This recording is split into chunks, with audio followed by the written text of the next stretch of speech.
Thank you very much. Thank you. Thank you. Whew. Thank you very much.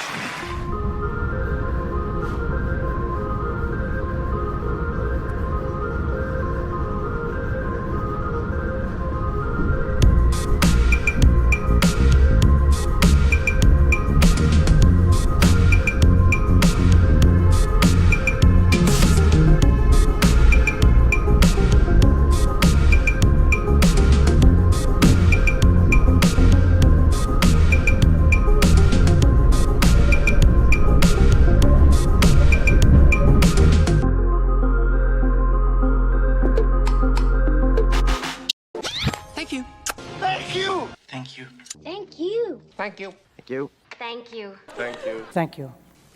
Thank you. Thanks. Oh, thank you! I am the devil. I am the Lord Satan from the netherworld, ruler of the damned and eternal king of hell. Even I, the master of deceit, can only stomach so much bullshit from the mainstream media and indie grifters. That's why I tune in to Morning Extra with Uncle Warren, because he eliminates my competition, and also because I know I'm gonna see that motherfucker soon.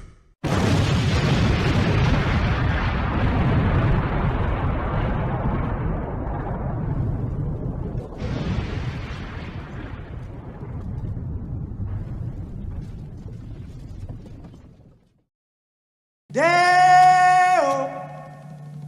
Deo.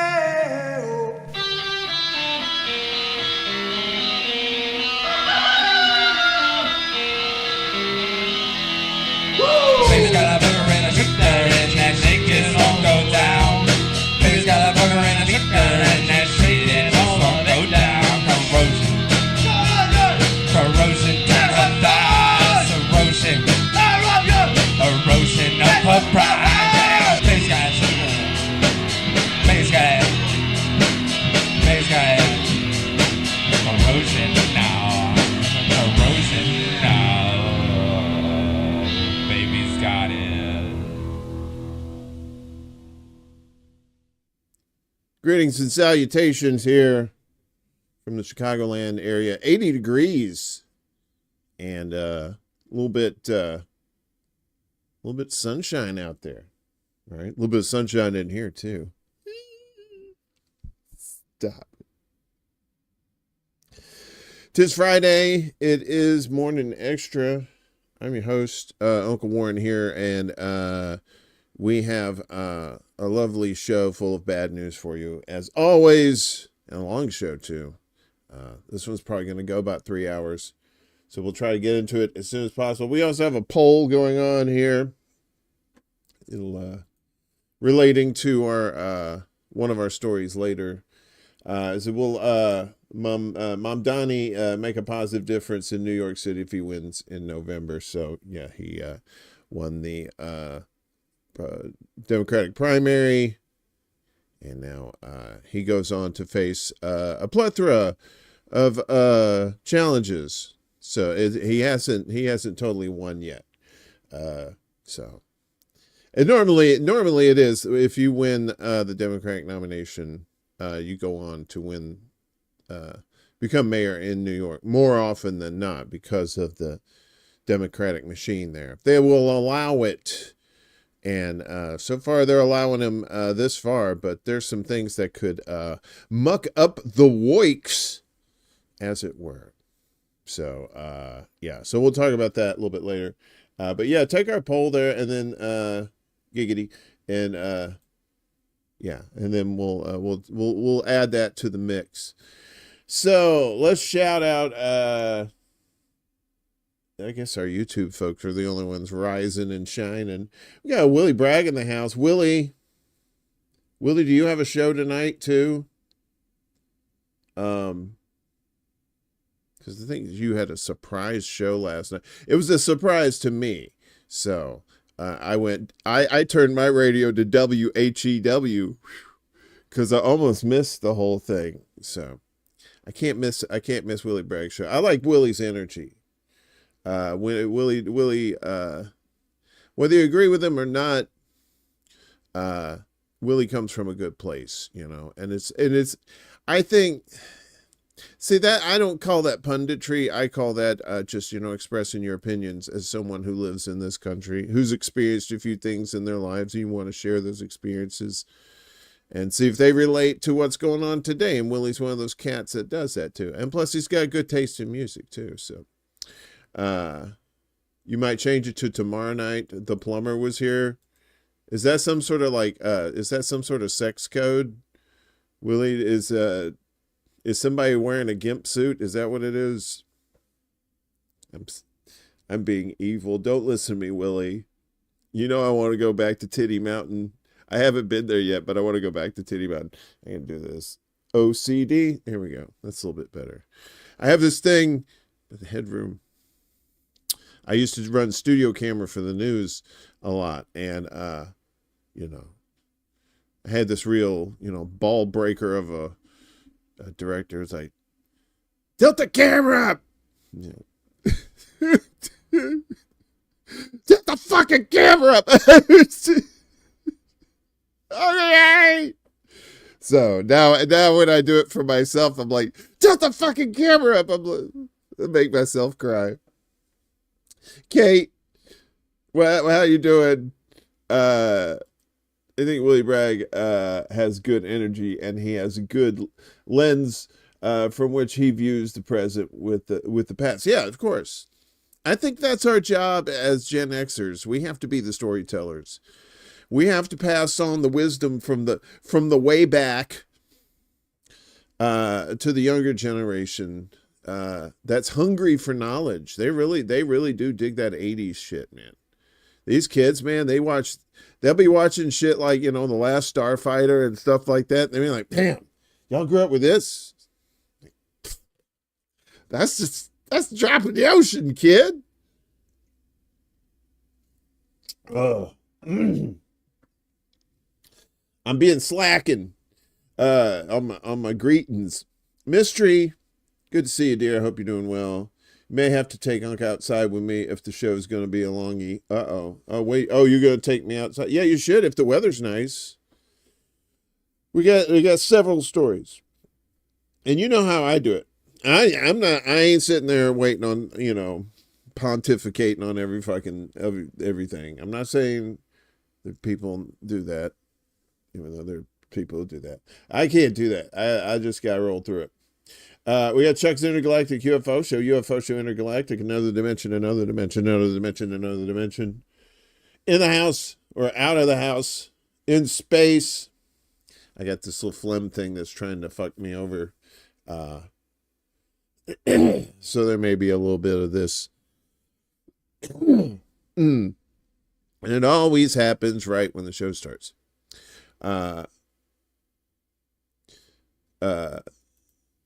I don't get it. I completely blew off the 80s, and now I'm watching those kids look at the 80s for the first time. I know. Right? It's kind of nice. Because the 80s, yeah, there was a shit ton of propaganda, you know. You had your Red Dawn and, you know, Rocky IV and, you know, all this rah-rah patriotism stuff, USA #1. But you also had some other great movies and music and stuff that came out of the 80s. It's like from the 60s probably to around the mid 90s is when you probably had a good like golden era of modern music, whether it's rock or punk or, you know, hell, country or, you know, what have you. Even opera, you know, you had modern opera pop up in there. So yeah. I'll make sure I'm not missing anybody. Everybody, okay. This is like Wednesday night prayer meeting. You know, it's on church you get the full house. On Wednesday night prayer meetings you would get like maybe like 20 people, 10 people. I sometimes have to go with my dad on Wednesday nights. Oh my God, in a Baptist church, the most boring shit I'd ever been to. I wasn't even involved when Dad was kind of into it. I think he felt like obliged to do it as a Christian. And me, I was just like, it didn't help it that I was like, you know, I had hyperactivity, and I was just like, this is the most boring shit. Kieran, I almost missed you, Kieran. You snuck in there. You only have the one in there. My eyesight is not as keen as it used to be. We're Pacino, Sea of Love, like it's going out of style. See, I have a very classy chat. I like the people in my chat. Because I know these news stories tend to go on with a lot of information, and you kind of gotta, you know, kind of a little break from that, you know, talk about some different things in the chat. I'm just like, that's why I treat these shows kind of like a party, right? You know, you have like your big group over here talking about some stuff, and then you have your little side pockets talking a little stuff on the side there, a little something. All right, we gotta get into this show. Where Pacinos say you love. Hoo-ah! I ought to take a flamethrower to this place. I can only do Pacino from where when he was playing the blind dude. I could do younger Al Pacino a little bit. Attica. All right, it's getting on a tangent that we shouldn't get on. We'll save that for tomorrow night for the silly show. We have the sad news show here. Oh, but first, speaking of sad news, we have a sponsor. Because Daddy loves money. I want to be a Mr. Burns and have money fights with Smithers, or have that gold bin of gold coins that Scrooge McDuck jumps into in DuckTales. And I've said this on other shows. If Scrooge McDuck dived into that pile of gold coins, he'd break his neck. It's not like water that's just going to part. I mean, he's diving into solid metal that's stacked.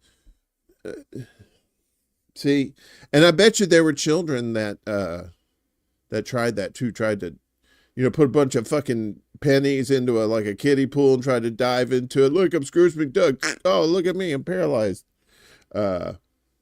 Sorry. Anyway, so I love money, is what I'm saying.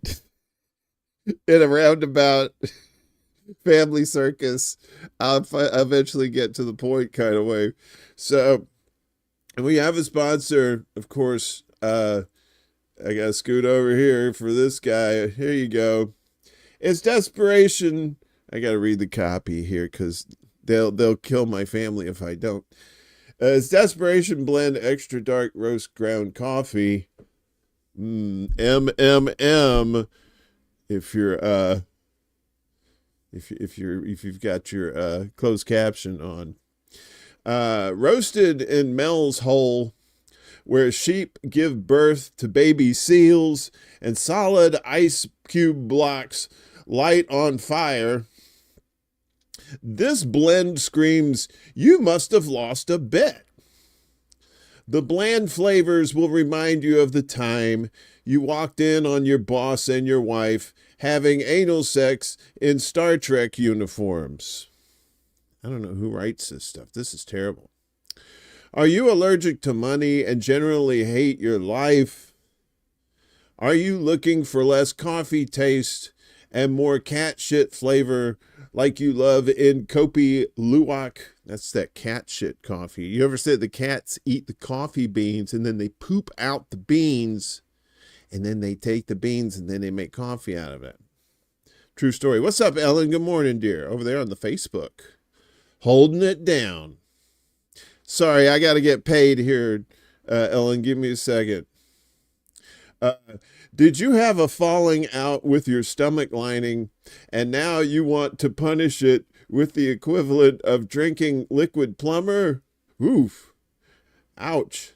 Then grab a bag of Desperation. Desperation Blend Extra Dark Roast Ground Coffee. Found online and in a serial killer's kitchen cabinet near you. And that's the coffee bit for this morning. So we hope our sponsors are happy with the heartfelt devotion we have to our products. I'm not drinking that. I'm drinking actual good coffee. Fuck that. It's like shake that has no THC in it, if you know what I'm saying. Ellen, look at you. No problem. I love money too. Woo! I do. I'd rub it all over myself. I'd be like, oh. While they play that crying game song, I know all there is to know about the crying game. Just with money. I know what the crying game is. I'm not making that ref. I just want that song.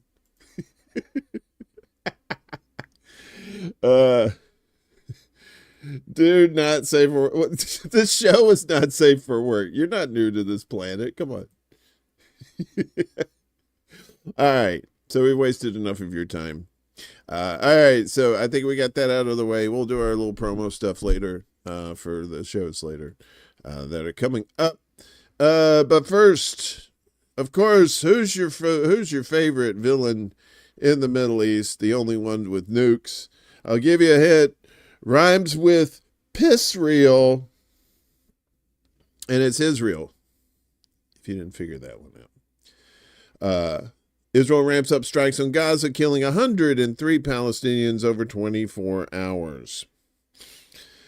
Gaza's health ministry said yesterday that Israeli attacks killed 103 Palestinians and wounded 219 over the previous 24-hour period as U.S.-backed Israeli strikes ramped up across the Strip over the past day. This is not a war. This is not self-defense. You're just annihilating people. And if nobody can see that by now, this is just, this is it. The health ministry's numbers account for dead and wounded Palestinians brought to hospitals and morgues. There are still a number of victims under the rubble and on the streets, and ambulance and civil defense crews cannot reach them, the ministry wrote on Telegram. Israeli attacks on Thursday included more killings of Palestinians seeking aid. That's the trend. According to Al Jazeera, at least 3 people were killed while waiting near a distribution site run by the U.S. and Israeli-backed Gaza Humanitarian Foundation in the Netzarim corridor, the GHF, the go fuck yourself, which separates northern Gaza from the rest of the Strip. The AP reported that 18 people were killed by an Israeli airstrike on a crowd of people in central Gaza's Deir el-Balah who were receiving aid from a Palestinian police unit that confiscated goods from gangs that looted aid trucks. The security unit, known as SAM, is run by the Hamas-led Interior Ministry, but includes other factions, including tribal groups. Witnesses told AP that the SAM was handing out bags of flour and other goods when the strike hit the crowd. According to hospital officials, the bombing killed at least 1 child and 7 members of the security unit. Israel has backed a gang in southern Gaza that was responsible for significant aid looting last year.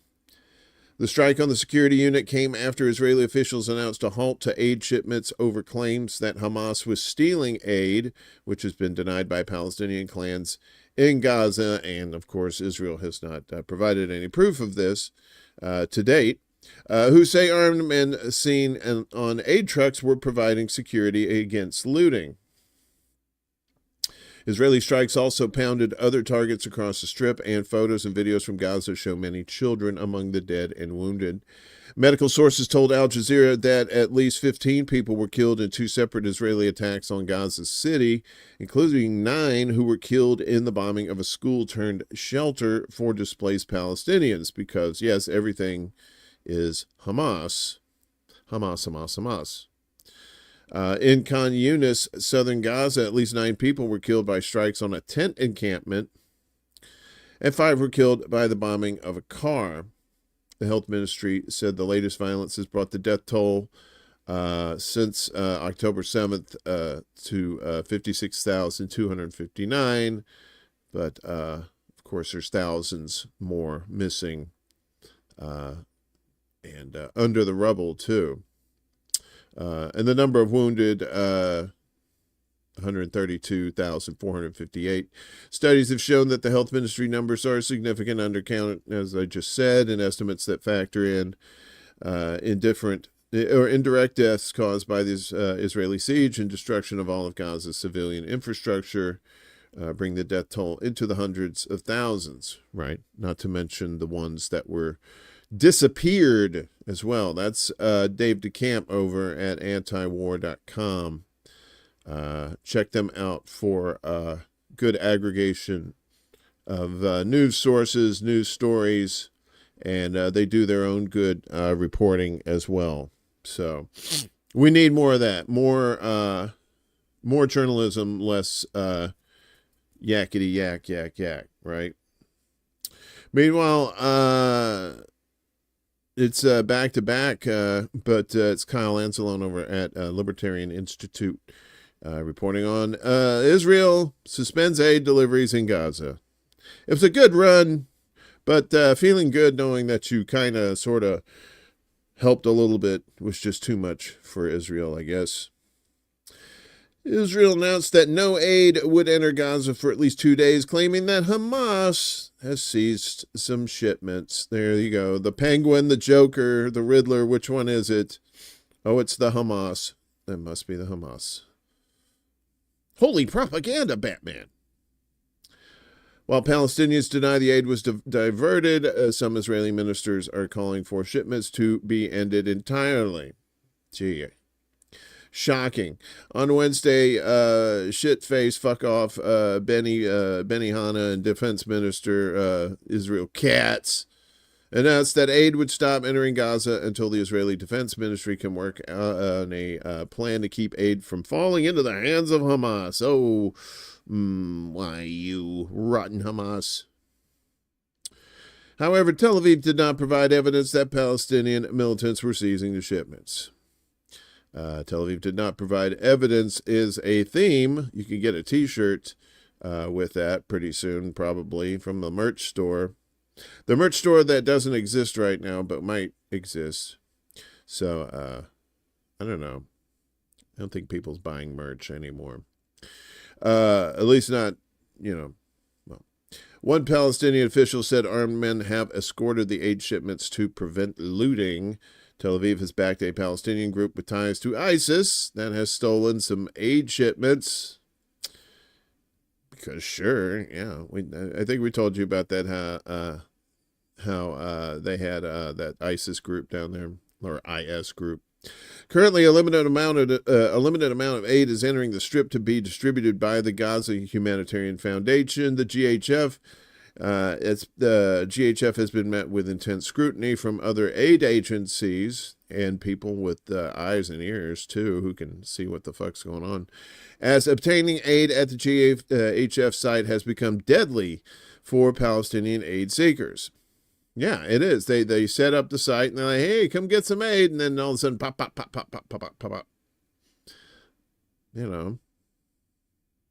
Right? And they're doing it right in broad daylight. They're not, it's Hamas. It's a fucking Hamas. Shut the fuck up. In the 1 month the GHF was in operation, 549 Palestinians were killed by the IDF attempting to reach aid sites. In 1 month, 549 Palestinians. Israel's National Security Minister Itamar Ben-Gvir is calling for Tel Aviv to end all aid shipments to the Strip. He claimed that any aid reaching the starving people of Gaza is, quote, an absolute disgrace. He added he wanted not a temporary halt to humanitarian aid, but a complete stop, because feeling anything close to humanity for Ben-Gvir is like a vampire trying to walk into a church, or into the sun, and just bursts into flames. The minister went on to say, halting aid will expedite reaching victory. I will demand that the Prime Minister bring the issue of introducing aid to the sector to a vote again in the next cabinet session. So right here, he's basically saying that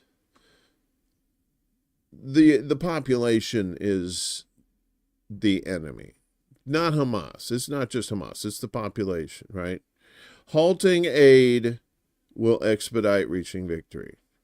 Who's the aid going to? The aid's going to just regular ass people there, right?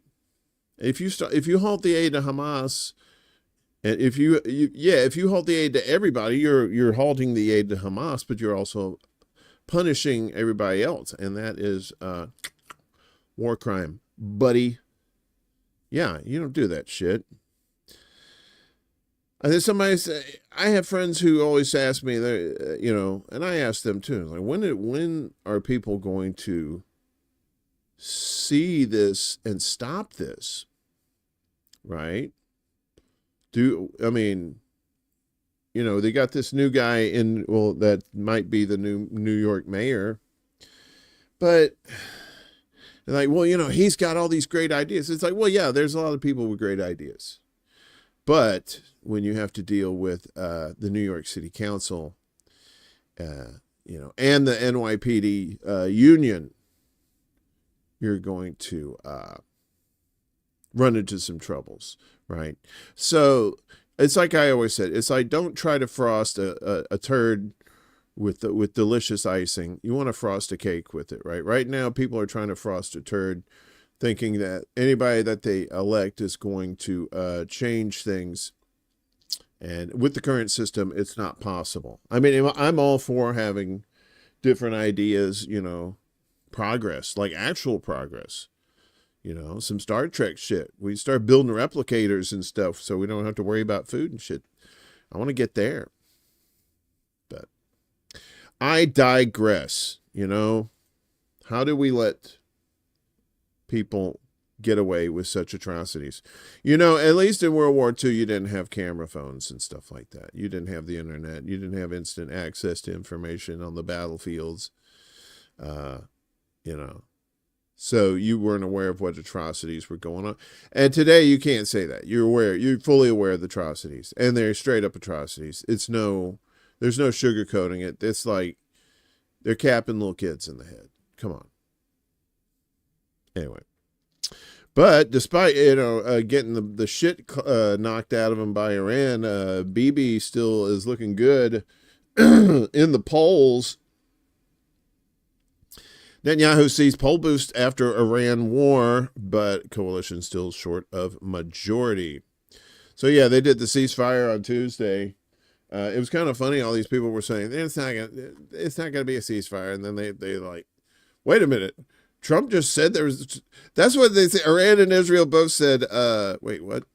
Iran said, okay, I'm down. And Israel's like, nah, I'm going to still keep pounding you and shit. And then Iran said, okay. And then they just bludgeoned the fuck out of one of their several of their buildings. And Israel said, all right, the ceasefire sounds pretty good. Yeah, Iran ain't Hamas. There, Israel. It ain't like that. You can't just say, all right, we'll do a ceasefire, and you keep knocking the crap out of them. Iran will knock you back. Anonymous. He's on the loose. It's Anonymous. Boop, boop. I'm going to kill every one of you. Boop. Oh, wait a minute. You're across the butt. I'm going to kill every one of you. I can't do a British Bullwinkle. Anyway, we got to get to this. Sorry. All right. So poll boost, but coalition still short of majority. Right. So you got to remember, even though he's evil as fuck, he's the best out of the lot. He's the least, he is the lesser of evils in that group. But that just tells you how evil the rest of those motherfuckers are, right? He goes, look, I am the lessest of evils. All right, you want me here. You need me here. It's so fucked up. A new poll by Israel's Channel 12 suggests that Prime Minister Benjamin Netanyahu's Likud party would gain seats if elections were held in the aftermath of Israel's 12-day war with Iran. All right. The survey shows Likud rising to 26 seats in the Knesset, an increase of only four, since a previous poll 3 weeks earlier before the conflict began. Despite this gain, Netanyahu's governing coalition was still falls short of a majority, with the bloc projected to secure only 49 out of 120 seats, according to the poll. Naftali Bennett's right-wing party. Yeah. Apparently Netanyahu's the moderate. I mean, yeah, if you want to say it. So Naftali's right-wing party would take 24 seats, becoming the second largest party, followed by Yair Golan's center-left Democrats with 12, centrist Yesh Atid, led by Yair Lapid, along with Avigdor Lieberman's Yisrael Beitenu and Ari Deri's ultra-Orthodox Shahs would each receive 9 seats. I'm pretty sure I butchered a few names there. Sorry. The ultra-Orthodox United Torah Judaism would win 8 seats, while Benny Gantz's National Unity Party would drop to 7. Far-right Otzma Yehudit, led by Itamar Ben-Gvir, those crazy characters, would secure 6 seats. Palestinian majority parties Hadash Ta'al and Ra'am are projected to receive 5 seats each. Wow. It's a lot of people. Notably, Bezalel Smotrich's far-right religious Zionism party, currently a key coalition partner, would fail to pass the electoral threshold, polling just above 2%. Oh. The Palestinian Nationalist Balad Party would also remain outside the Knesset. The poll also points to a personal boost for Netanyahu. When asked who they preferred as prime minister, 38% of respondents chose Netanyahu over Bennett. Remember, Bennett was a prime minister at one point, so they've had a taste of both of these knuckleheads, and they choosy lovers choose Jif. How about that?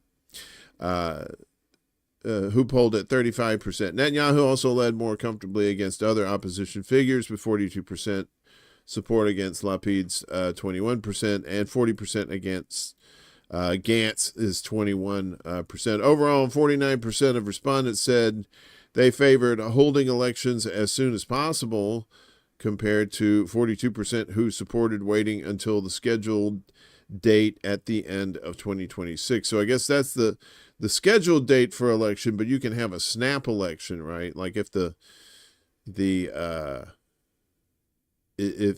prime minister thinks that he's got enough in his coalition to they're doing well or something, they might have a snap election. But they're not doing it yet. The survey was conducted in collaboration with the Midgum Institute, Manu Giva, and iPanel, sampling 502 participants with a margin of error of 4.4%. Former Balad leader Matanis Shahada told the New Arab that Netanyahu's rise is largely linked to perceptions of success following the war with Iran, though it comes at the expense of his coalition allies, right? Even though it wasn't really a success, they didn't destroy everything. Iran knew everything in advance. They got everything out of the way. Likud appears to be drawing support away from the supporters of Itamar Ben-Gvir's Otzma Yehudit Jewish Power Party and Bezalel Smotrich's religious Zionism Party, Shaheda said. He also noted a bump in support for Avigdor Lieberman, who has taken a hard line on Gaza, Iran, and Lebanon, and has championed the conscription of ultra-Orthodox Jews. You know the one. Dr. Everything Be All Right, an issue that recently brought the coalition to the brink of collapse.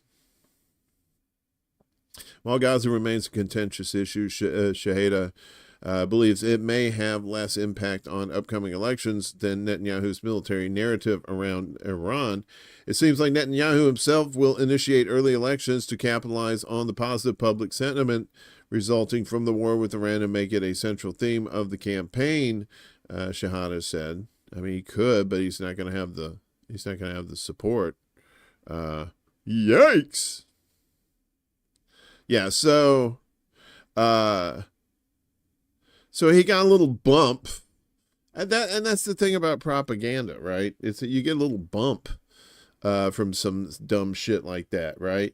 I think Trump got a bump. He got the Trump bump after he killed Soleimani, the Iranian general, and then went back down. CBC voter, what's up, buddy? Good morning to you, my friend. I hope everything is well. I will be your corner store clerk today. Hello, my friend. Do you need matches? You need matches. Do you need straw? I have the straw. How are you, my friend? How are you, my friend? And then you go in the corner and go pet the cat. That's why I was like the bodega cats in New York. That's the thing. I wish they had the cats here in Chicago. Maybe they do in some stores. You just walk in, there's a cat just laying there, just like, what's up, Chief? You're like, what's up, kitty? That's nice. A little bit of flavor. I hate to see that go away. it's not just the Palestinians themselves that who are Muslims that have to worry about things over there. This is from the Catholic News Agency. The Christians having a time. Priest warns Christian town in Holy Land no longer safe amid settler attacks. So the settlers there going after the Christians as well. In a disturbing and increasingly frequent pattern, the Palestinian town of Taiba, located east of Ramallah and known as the last remaining town in the West Bank inhabited entirely by Christians, faces ongoing attacks by Israeli settlers targeting residents, their property, and farmlands. According to ACI MENA, CNA's Arabic language news partner, CNA is the Catholic News Agency. This is the site reporting. In recent weeks, settlers have established a new outpost on the eastern edge of Taiba, atop the ruins of a farmhouse whose owners were displaced roughly a year ago. The outpost was erected in a vital agricultural zone spanning around 17,000 dunams, roughly 4,200 acres, which serves as a key economic lifeline for the town. The area hosts thousands of olive trees, poultry, and sheep farms, and wide fields used for seasonal crops. It forms the bulk of Taiba's total land area of about 24,000 dunams, or about 5,900 acres. Attacks and infringements are not new. In 2019 and 2020, settlers set up similar illegal outposts around the town, often accompanied by arson attacks on crops, theft of equipment, and deliberately releasing cattle into the fields to destroy harvests. During the latest olive harvest season for the second year in a row, farmers were barred from accessing their land near the Mornin settlement, Mornin, which is built on confiscated Taiba land, resulting in either theft or complete spoilage of the olive crop. Approximately 20 families were physically assaulted while trying to reach their land. Father Bashar Fawadleh, parish priest of the Church of Christ the Redeemer in Taiba, told ACI MENA, the town which the Gospel of John refers to as Ephraim, the place Jesus withdrew to before his passion, is no longer safe for its people today. We do not live in peace, but in daily fear and siege. He added, since last October, more than 10 families have left Taiba due to fear from ongoing violence and harassment.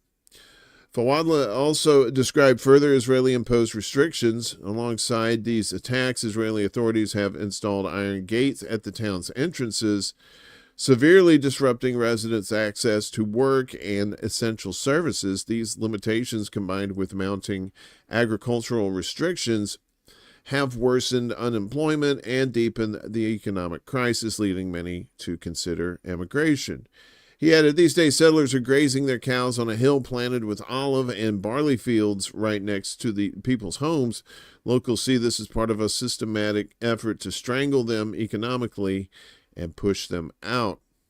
On Wednesday, settlers attacked and killed 3 people in Kafir Malik, another town near Ramallah in the West Bank. According to the BBC, Israel has built about 160 settlements since it began to occupy the West Bank and East Jerusalem.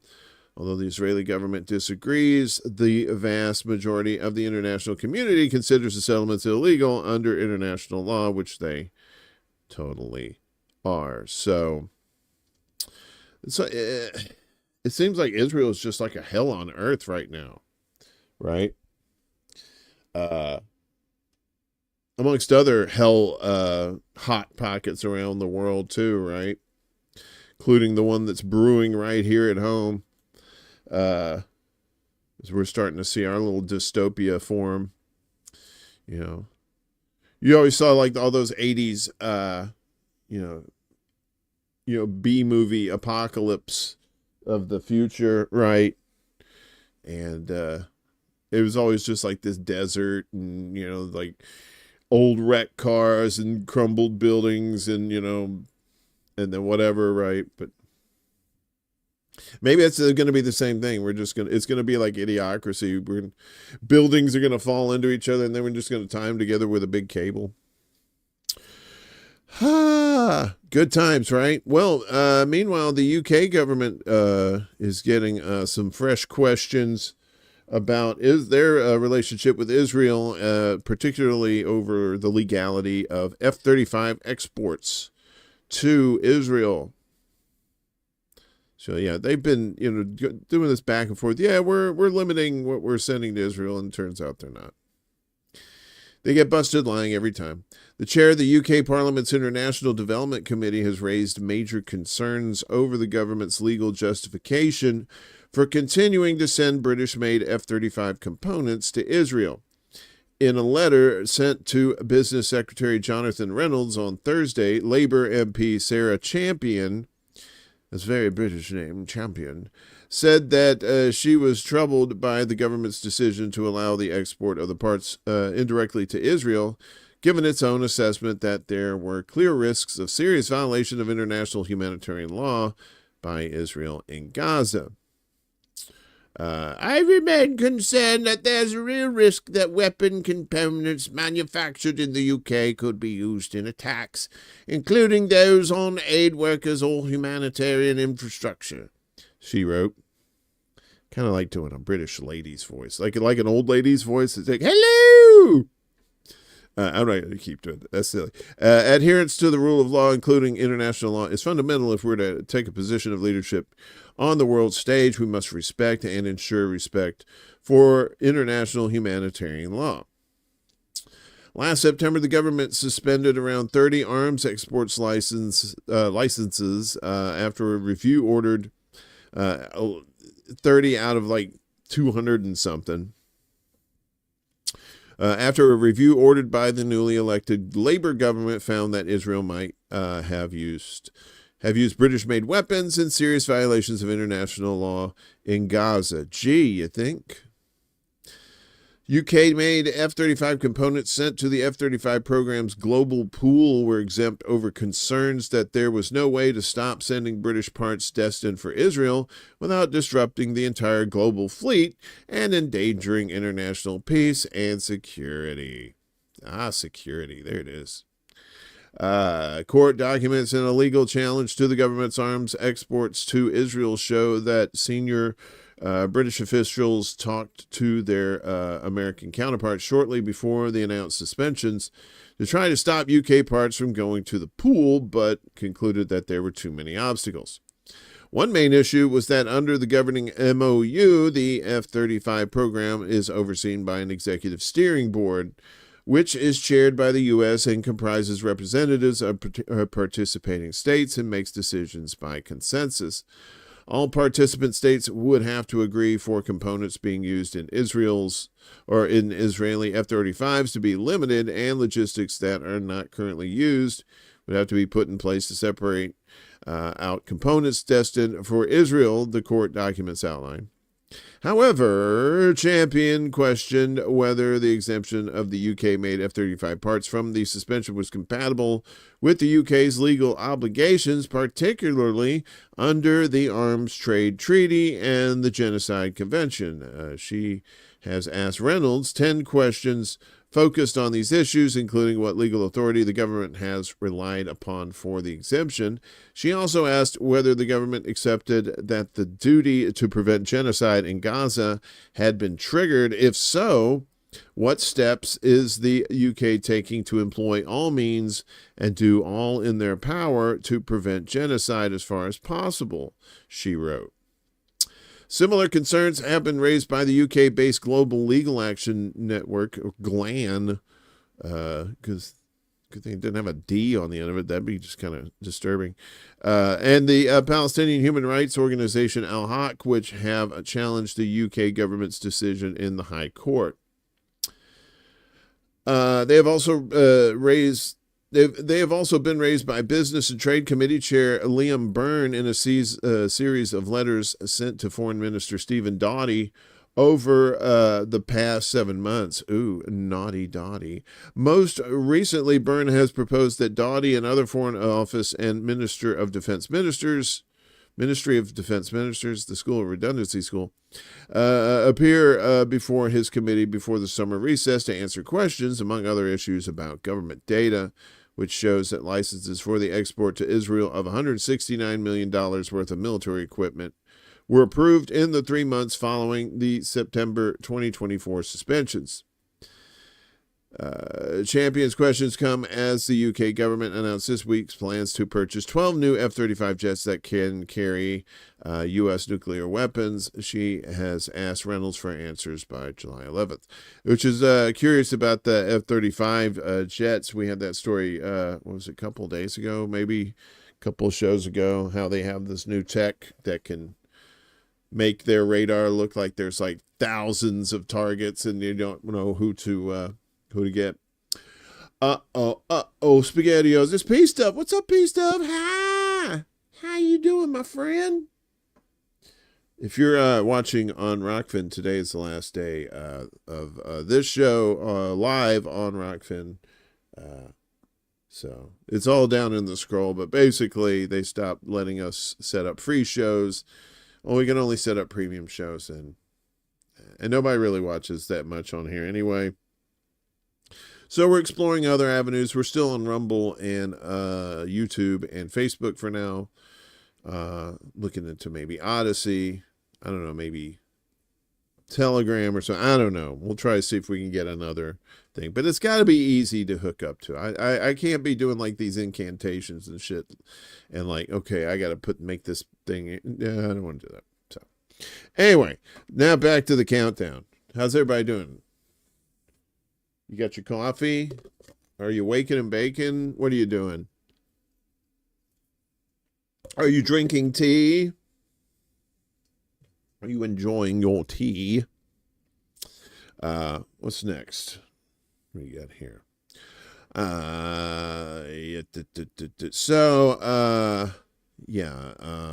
The propaganda is starting to crumble for Israel around the world, and I think you're starting to see people smell blood in the water when it comes to not being scared of Israel, or at least being intimidated by them anymore. As the EU told to present options for Israel action, says Lithuanian president. So I guess he's the president of the EU right now, too. EU leaders asked the bloc's top diplomat to develop a series of proposals for cutting back cooperation with Israel to encourage it to live up to its humanitarian obligations. In other words, stop being so evil. According to Lithuanian President Gitanas Nausėda. Nausėda, I think that's it. Speaking in an interview with Politico on the sidelines of the European Council in Brussels on Thursday, Nausėda said that High Representative Kaja Kallas, that's Kaja Gugu. Sorry, Kaja Kallas. She's cutie pie too. Would present measures that could target trade and other ties with Israel within a month. The closed-door talks ran for more than an hour over their allocated time as member countries clashed over the best course of action. It was difficult, the discussion, Nausėda said. There are two groups of countries, and some of them are more pro-Israel, and some of them are strictly opposing. But we see the truth in the middle, where we are talking about a tragic humanitarian situation and children suffering. Nobody is able to tolerate this humanitarian situation right now, so we need decisions. And the High Representative was asked to bring initial proposals to the table, and she will do it during July, and probably the Foreign Affairs Council will take some measures, he went on. Kallas presented the findings of an internal review conducted at the request of 19 member countries, first obtained by Politico last week, that found the government of Prime Minister Benjamin Netanyahu may have breached the terms of the EU-Israel Association Agreement. Uh-oh. You got enough court trouble, don't you, Benny? Bibi? While backing Israel's right to self-defense, of course, you got to have the obligatory. Well, they have a right for self-defense. That's like back saying The jab is totally safe and effective. It's the same shit. Same fucking propaganda techniques. The analysis cited an unprecedented level of killing and injury of civilians, attacks on hospitals, and the displacement of an estimated 90% of the population of the territory. Israel denies the allegations and has blasted the review as outrageous. It's outrageous. Ahead of Thursday's summit, officials had indicated that Callas would determine whether there was sufficient support in the room before undertaking to present options for concrete actions. While tearing up the agreement would require the unanimous support of all member countries, with allies like Germany and Hungary vehemently opposed to the move, lesser measures, including slashing trade ties and sanctioning exports from illegal West Bank settlements, could theoretically be done with the support of qualified majority of countries. Yeah, you gotta get those loopholes, man. That's what these snakes do, man. They use the law. In all these cases, Europe loses credibility. In all these cases, Europe loses credibility. Everybody's looking at us, and we can say only that we are deeply worried and deeply concerned. Noseda said, "Yeah." Thoughts and prayers. A commission spokesperson declined to comment. So, yeah, it's looking like they're starting. I don't know about the fall of Israel, but the fall of the propaganda facade that has protected them for so many years, especially fresh off the Holocaust too, which is, despicable to use that as a tool, right, to get people to do your bidding for you like that. So, and people are starting to see through it, right? They're starting to see the horrible things that Israel are doing or allowing to be done to these people. So, we'll see though. It's all scripted. It's all theater. It's all theater. So we'll see where the script takes us next. Everybody? Okay. All right. Back to the countdown. So FedEx is in a little bit of hot water. FedEx faces criminal complaint in Belgium over arms shipments to Israel. Womp, womp, womp, womp, womp. Those waffles. I blame the waffles every time. Belgian peace organization Vredi Sakti. Oh, Vredi Sakti, yeah. I had to practice this one last night. Vredi Sakti, which almost sounds like Bodhisattva. Won't you take me by the hand? Do. Vredi Sakti, won't you take? Steely Dan, Bodhisattva. All right. So Vredi Sakti filed a criminal complaint on June 26, accusing FedEx of violating international and national law by facilitating the transfer of U.S.-made F-35 components to Israel via Liege Airport.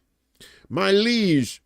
The shipments linked to Lockheed Martin arrived between June 20th and June 24th from U.S. military hubs and were marked for final delivery to Nevatim Air Base, from which Israeli jets have taken off to bomb Gaza and, more recently, Iranian territory. The complaint lodged under Belgian criminal law claims the shipments constitute punishable cooperation in war crimes, referencing the Arms Trade Treaty and Belgium's export control regulations. This transit is in violation of the Arms Trade Treaty, said Hans Lamarant of Vredi Sakti, and constitutes punishable cooperation in war crimes under Belgian criminal law. Of the 20 FedEx deliveries identified, 7 originated from Fort Worth, Texas, home to Lockheed Martin's F-35 assembly line, while others came from Tracy, California, where the F-35 Joint Program Office operates. All deliveries were marked with International Traffic in Arms Regulations, or ITAR labels, placing them under strict U.S. military export controls. While Lockheed Martin is listed as both the sender and recipient, the cargo was routed through Cologne, Germany, before being transported overland to Liege. Belgian officials confirmed that no transit permits were filed with the Walloon region, which maintains a 2009 agreement barring arms shipments that would support Israeli military operations. Walloon Prime Minister Adrian Dolomont, it's almost Dolomite. It is almost, I want it to be Dolomite so bad, so bad. Making it rain with that cane. All right. So Prime Minister Adrian Dolomont, I so want to say Dolomite, reiterated this stance, saying no authorizations would be granted for equipment that would strengthen the Israeli armed forces. FedEx has denied any wrongdoing, claiming it complies with all the required legal frameworks. However, media outlets De Morgan and Le Soir, in collaboration with Irish investigative group The Ditch, report that contents and end-user details remain undisclosed. The weight of some packages, just a few kilograms, raises questions about the scale and classification of the cargo. Last year, the same investigative outlets revealed that 70 tons of ammunition were sent to Israel from Liège Airport in just 6 months, handled by Challenge Airlines. That revelation triggered a similar wave of criticism, but no prosecutions followed because, of course, nobody ever gets in trouble. They just tell you, look at that asshole did. Well, you can get him, right? Not today, my friend. Not today, my friend. You will not go to jail today, my friend. Tomorrow? Today, no. So, Iran has said enough is enough with Israel. You've seen the pictures of the buildings just getting hammered in Tel Aviv. And now they're looking for the rats that allowed they allowed a lot of the destruction to happen when Israel did their little sneaky. So the Mossad manhunt continues across Iran. So they are, if you are Mossad in Iran, you better be either heading out or hiding really good. The IRGC announced late on June 25th the arrest of over 24 Israeli agents in the province of Khuzestan in the southwest of the country. The IRGC deputy public relations officer confirmed that technical and military equipment as well as communication devices were seized from the 26 suspects. The Iranian intelligence ministry said in a statement earlier that it has identified agents across the country affiliated with Israel's Mossad, the CIA, and the British MI6 agency. There you go. Mo, Larry, and Curly. You know those fuckers are always in the mix. The ministry said it will announce some of its reports in the coming days, depending on circumstances, adding that it relied on various networks to gather highly classified and strategic information. It also described Iran's internal campaign against spies as a fierce battle with enemies in the hidden layers of the battlefront. Additionally, the spokesperson for the Iranian Internal Security Forces, Brigadier General Montazir al-Mahdi, announced the arrest of a spy in the Tehran metro. Upon confiscating his mobile phone, authorities found he had filmed and photographed sensitive military locations using a microchip and sent them to unknown numbers. Instructions in Hebrew were also found on his phone. Earlier, Iranian media reported the execution of 3 more people detained on charges of espionage. Idris Ali, Azad Shojai, and Rasul Ahmad were executed on Wednesday morning after being found guilty of cooperation with the foreign governments and espionage for the Zionist regime. The 12-day Iran-Israel war came to an end on June 24th following a ceasefire announced by President Trump. He basically grabbed them by their collars and said, all right, go to your rooms. I'll deal with you in a moment after I had a nice drink. Take my belt off. During the war, Israel relied on an extensive network of Mossad agents inside Iran who were behind the assembly and launching of micro-drones across the country aimed at overwhelming Iranian air defenses and attacking targets.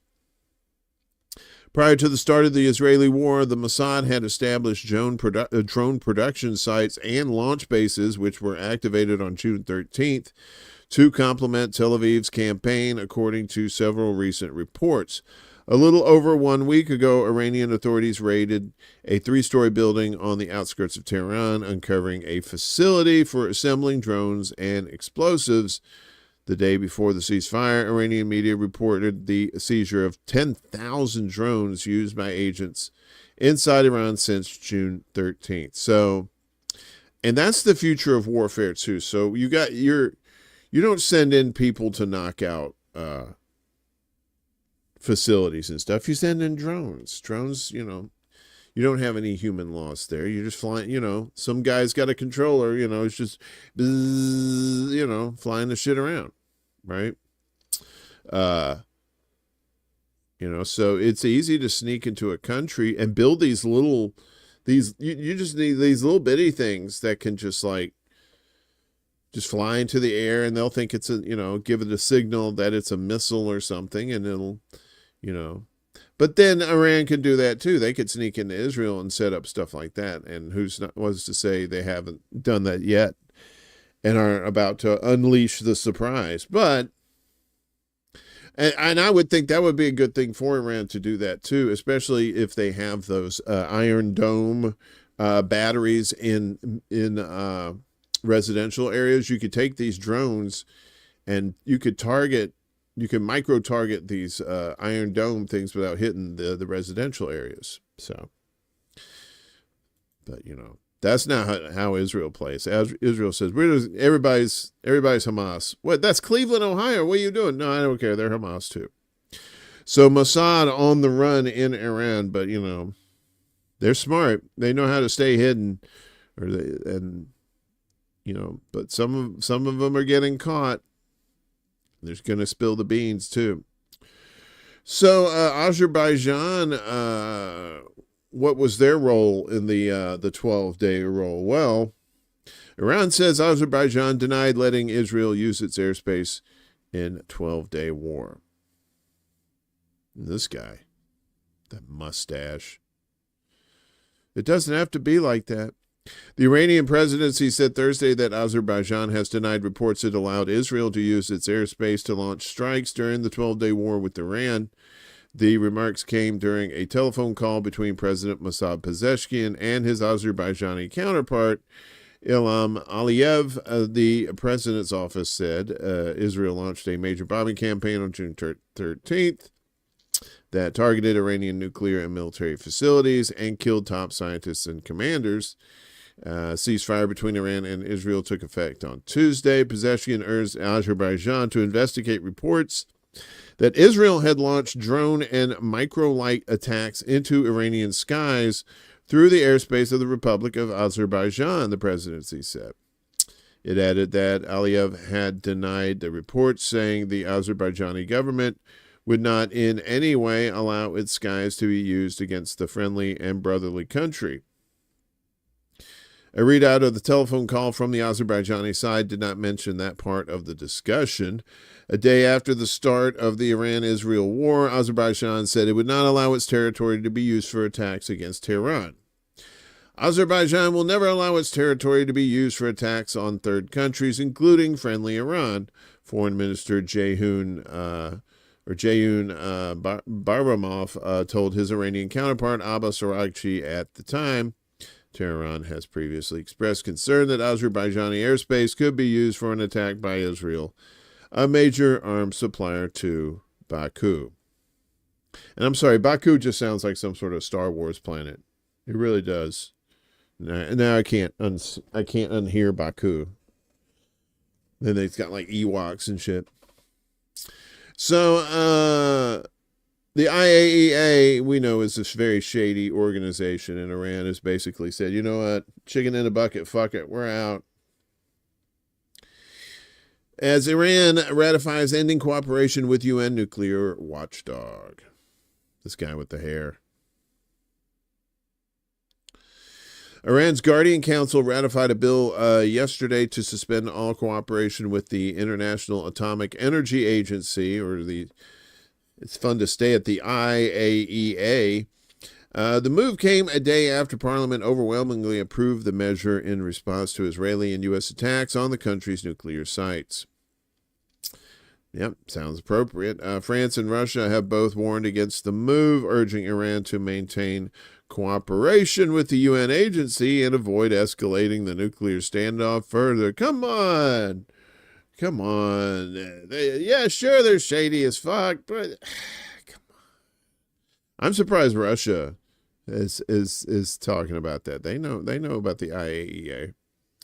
The law halts all IAEA inspections, oversight, and reporting and will remain in effect until Iran receives guarantees for the safety of its nuclear facilities and personnel, along with recognition of its enrichment rights under the Non-Proliferation Treaty, the NPT. See, because Iran thinks the IAEA helps supply information to Iran to help, blow up their nuclear sites.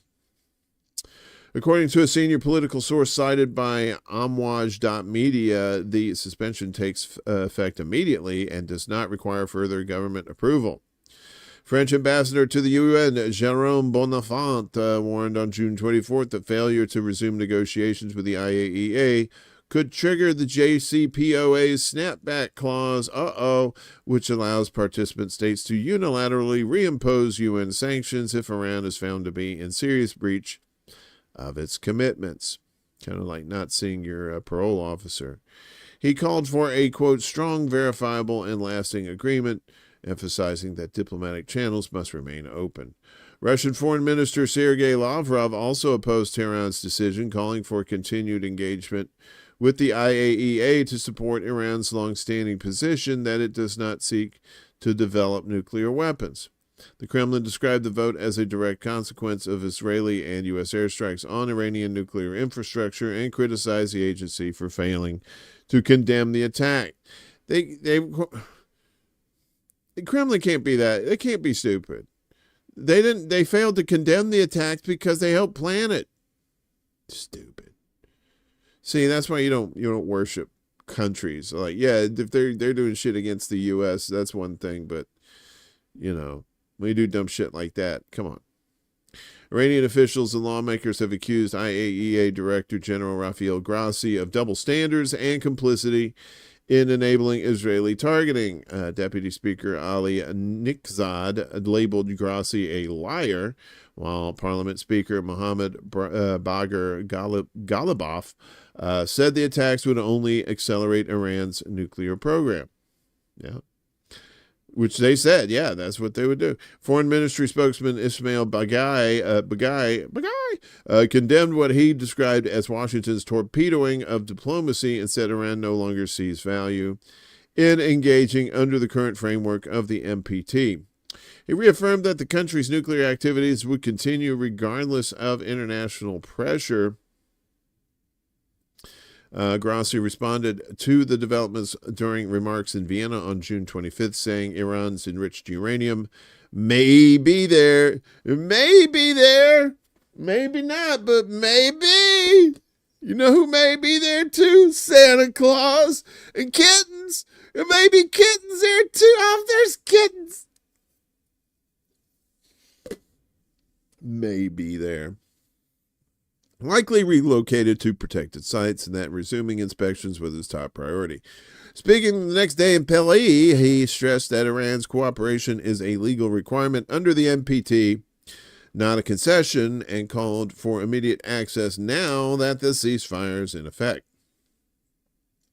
The 12-day war between Iran and Israel launched on June 13th and culminating in U.S. airstrikes on Fort al-Natanz and Isfahan on June 21st, ended with a fragile ceasefire on June 24th.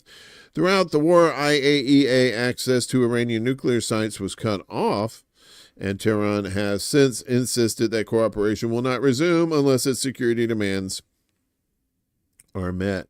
So yeah, so they said, fuck it, we're done. We're done with your bullshit.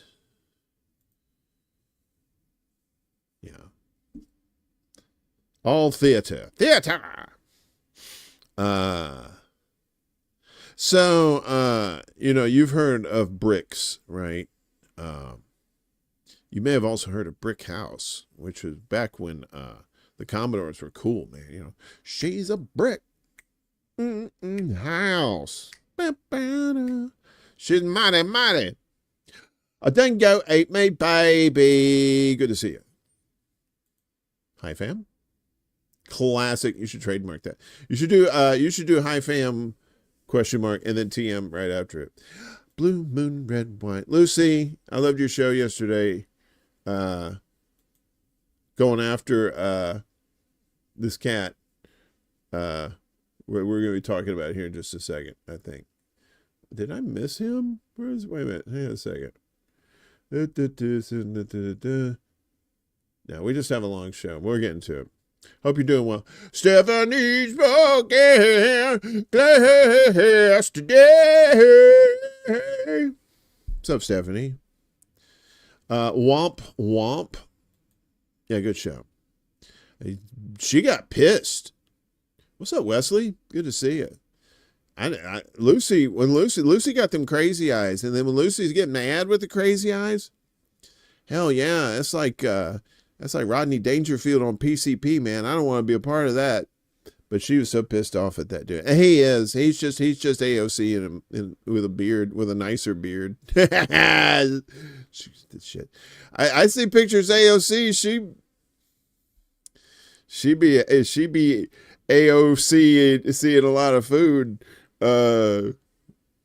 She getting a little thick. I'm just saying. Anyway. Meanwhile, back to the countdown. So with all this fuckery going on, BRICS is like, we need to get our shit together. China hosts Iranian, Russian defense ministers against backdrop of momentous change. So there you go. China, Iran, Russia, the defense ministers getting together.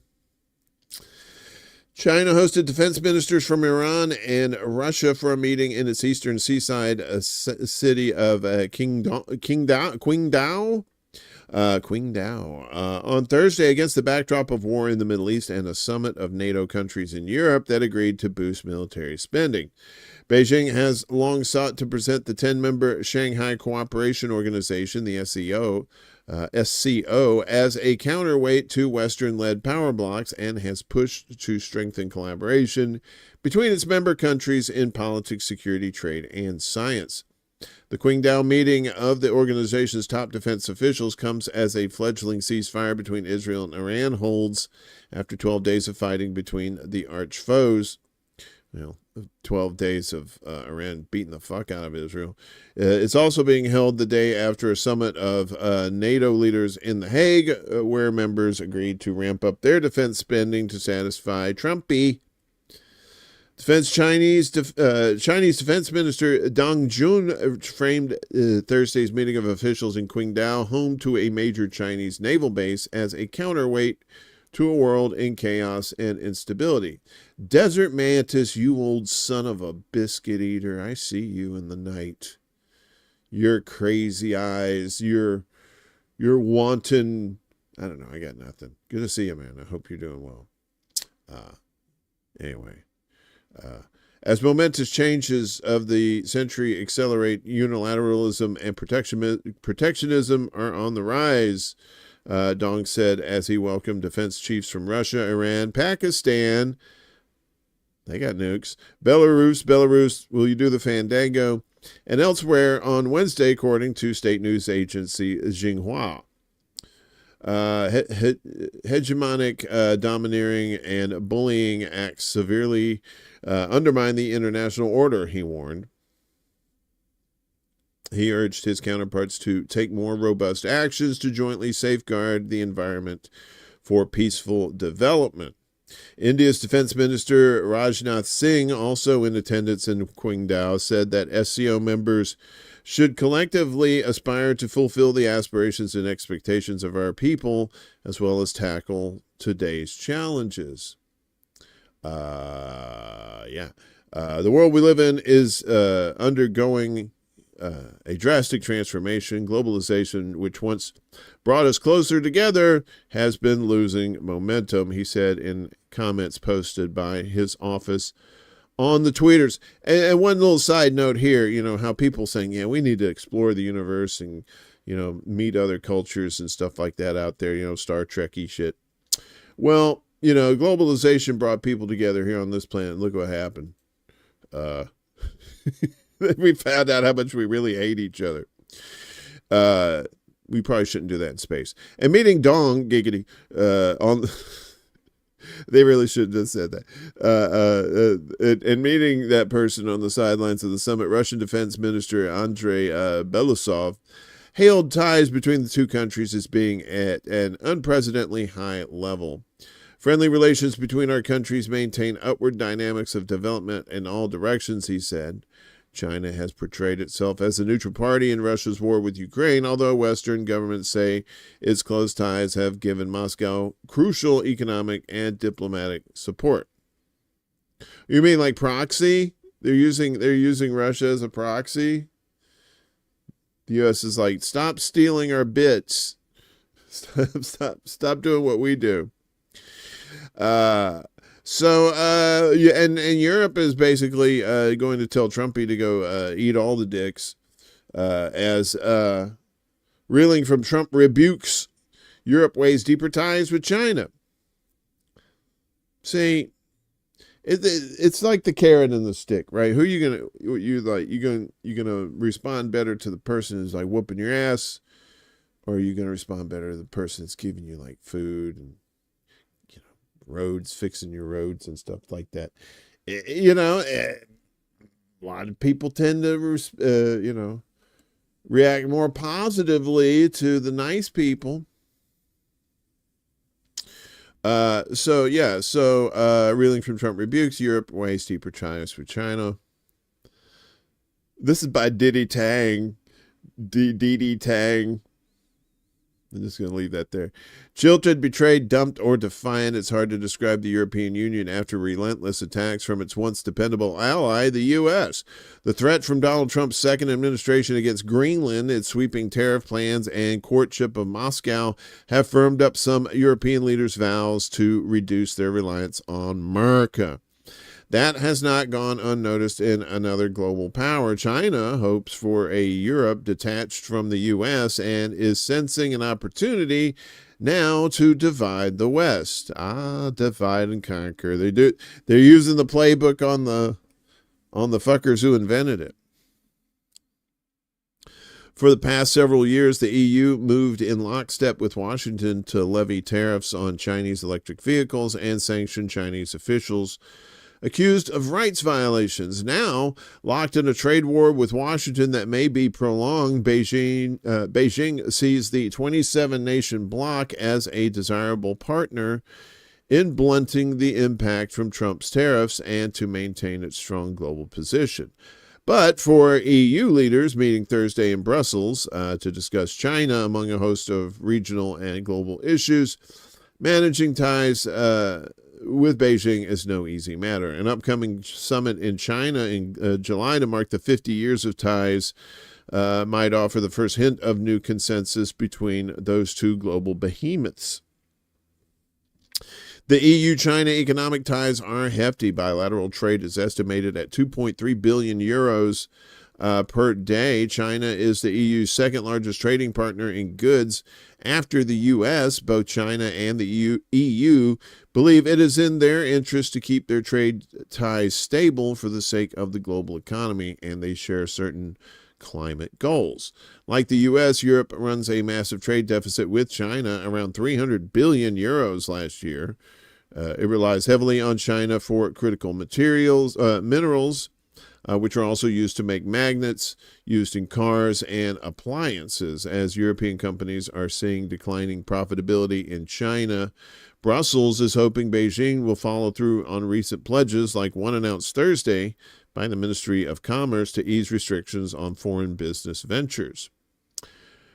While others open their market, China focused undercutting intellectual property protections, massive subsidies with the aim of dominant global manufacturing and supply chains, said EU Commissioner President Ursula von der Leyen. Ursula! at the G7 meeting in Canada. This is not market competition. It is distortion with intent. Now, Europe, already fretting over the trade deficit, worries that Trump's tariffs could divert even more Chinese goods to Europe, destabilizing markets across the continent. Such vulnerabilities could strengthen Beijing's negotiating position, says Alicia Garcia Herrero, a China analyst with the Brussels-based Bruegel think tank. You know that place. China has built so many strategic dependencies that the EU is trapped in an asymmetric relationship, she said, and Beijing could leverage them to get a deal in July at the summit. Analysts don't expect a grand bargain at the summit, but China will likely demand the EU lift tariffs on Chinese electric vehicles or even reopen the bilateral trade treaty, the comprehensive agreement on investment. Either or both would send a powerful signal to Washington. Yeah, so cozying up with Europe. Trump's thinking these tariffs are going to do something. Yeah, and they might, but not in the way he wants. China's main goal is ensuring the EU remains an accessible and affluent market for goods that might not reach the U.S. because of Trump's tariff blitzkrieg. Despite a truce in the trade war, Chinese businesses are widening their global reach to be less dependent on the U.S. Yeah, see, this is what's going to backfire in Trump's. He's going to think, oh, well, these people are going to start manufacturing home. No, they're not. Ursula should spend more time von der Leyen. Wesley, you stupid. You stupid. Regardless of any deal, the summit itself will be the message, said Noah Barkin, an analyst of Europe-China relations at the German Marshall Fund think tank. For the EU, the main goal would be for von der Leyen to meet Chinese President Xi Jinping, he said. Whereas she was treated rather shabbily on a 2023 trip to Beijing, Barkin said the Chinese this time will probably roll out the red carpet, keen to see pictures of Chinese and European leaders walking through gardens and sending a message of unity. Yeah, sending pictures to the United States, and Trump all red face like, whoa, the cartoon steam coming out of his head. Sun Chenghao, head of the U.S.-EU program at Tsinghua University's Center for International Security and Strategy, expressed hope that the future of China-Europe relations can be more independent on both sides. For Europe, that would mean shaping its China policy based on its own interests rather than simply taking sides, Sun told the German Marshall Fund in a podcast. And for China, this means building a more independent and nuanced approach to Europe. It's precisely because most European decision makers realize the necessity of strategic autonomy that they have made it clear that they must strengthen cooperation with China, said Yan Zutong, Dean of the Institute of International Relations at Tsinghua University, to the paper, a Shanghai-based news site. Even if China and Europe have differences on the Ukraine issue, there is still room for expanding cooperations in areas beyond the differences. So this article goes on more. This is from the AP, talking about taking advantage of the frustration of Europe. Right? I mean, that's what China's doing. They're just biding their time, and they're waiting for Europe to say, oh man, all right, fuck it, we'll make a deal with China. And China's like, hey baby, you know daddy's always there for you. You know what I'm saying? Come back to Papa. Yeah. So, and that's where we're going. And something's gonna change. So they sent the bunker busters over there. Apparently they sent them on these B-2 bombers straight out of Missouri, right? So they wouldn't bomb any of the targets, right? But they ended up Iran started they got their revenge, their symbolic attack. Which is kind of funny. This is from Libertarian Institute. Symbolic Iran missile attack on U.S. base required largest Patriot missile engagement to repel. Yeah. That's why the U.S. said, okay, We did our part there, Israel. We bombed them for you. You know, kind of like trying to satisfy some sort of terms of an agreement. Even after Tehran informed Washington that Iran would execute a symbolic retaliatory strike on the Al Udeid airbase in Qatar, the U.S. military had to engage in its largest battle using Patriot missiles to date to repel the attack. So the largest battle using Patriot missiles to date. On Monday, Iran fired 19 ballistic missiles at America's largest Middle East air base. Most of the missiles were shot down by air defenses. Chairman of the Joint Chiefs of Staff, General Dan Kane, told reporters, "We believe that this is the largest single Patriot engagement in U.S. military history, and we were joined in this engagement by the Qatari Patriot crews." While General Kane did not disclose how many interceptors were fired, it was likely an expensive operation, as each PAC-3 Patriot missile cost $4 million smackaroonies. Additionally, the supply of air defense is becoming increasingly limited due to the ongoing war in the Middle East and Ukraine. Secretary of State Aquaman told the Senate in May, I'm sorry, let me translate. The Ukrainians asked for air defense systems, Patriot systems, which frankly we don't have. Yeah, because you gave them all to fucking Ukraine, you stupid idiots. After Israel launched its aggressive war against Iran, Tel Aviv's supply of interceptors quickly dwindled. Within 5 days of the start of the war, multiple outlets reported Tel Aviv was nearly out of Arrow 3 interceptors and only had supplies to run the Iron Dome air defense system for less than 2 weeks. By the end of the short war, Israel was forced to ration its deployment of interceptors, leaving some areas vulnerable to Iranian strikes. After the war, President Donald Trump noted that Iran hit Israel hard. It busted right in the choppers. Throughout the 12-day conflict, the U.S. aided Israel in shooting down incoming Iranian missiles. The assistance put a strain on the Navy's supply of interceptors. Admiral James Kilby, the acting chief of naval operations, said while the U.S. had enough SM-3 interceptors, they were being used at an alarming rate to defend Israel. The SM-3 can cost between $10 million and $30 million for a single motherfucking missile. So that's Colin Salone over at the Libertarian Institute. So even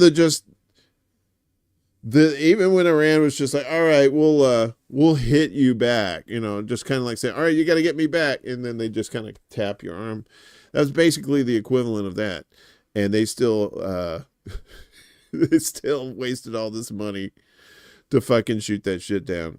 If Iran was for real, if Iran was as cutthroat and evil as Israel is, Israel would have been gone like years ago. Yeah.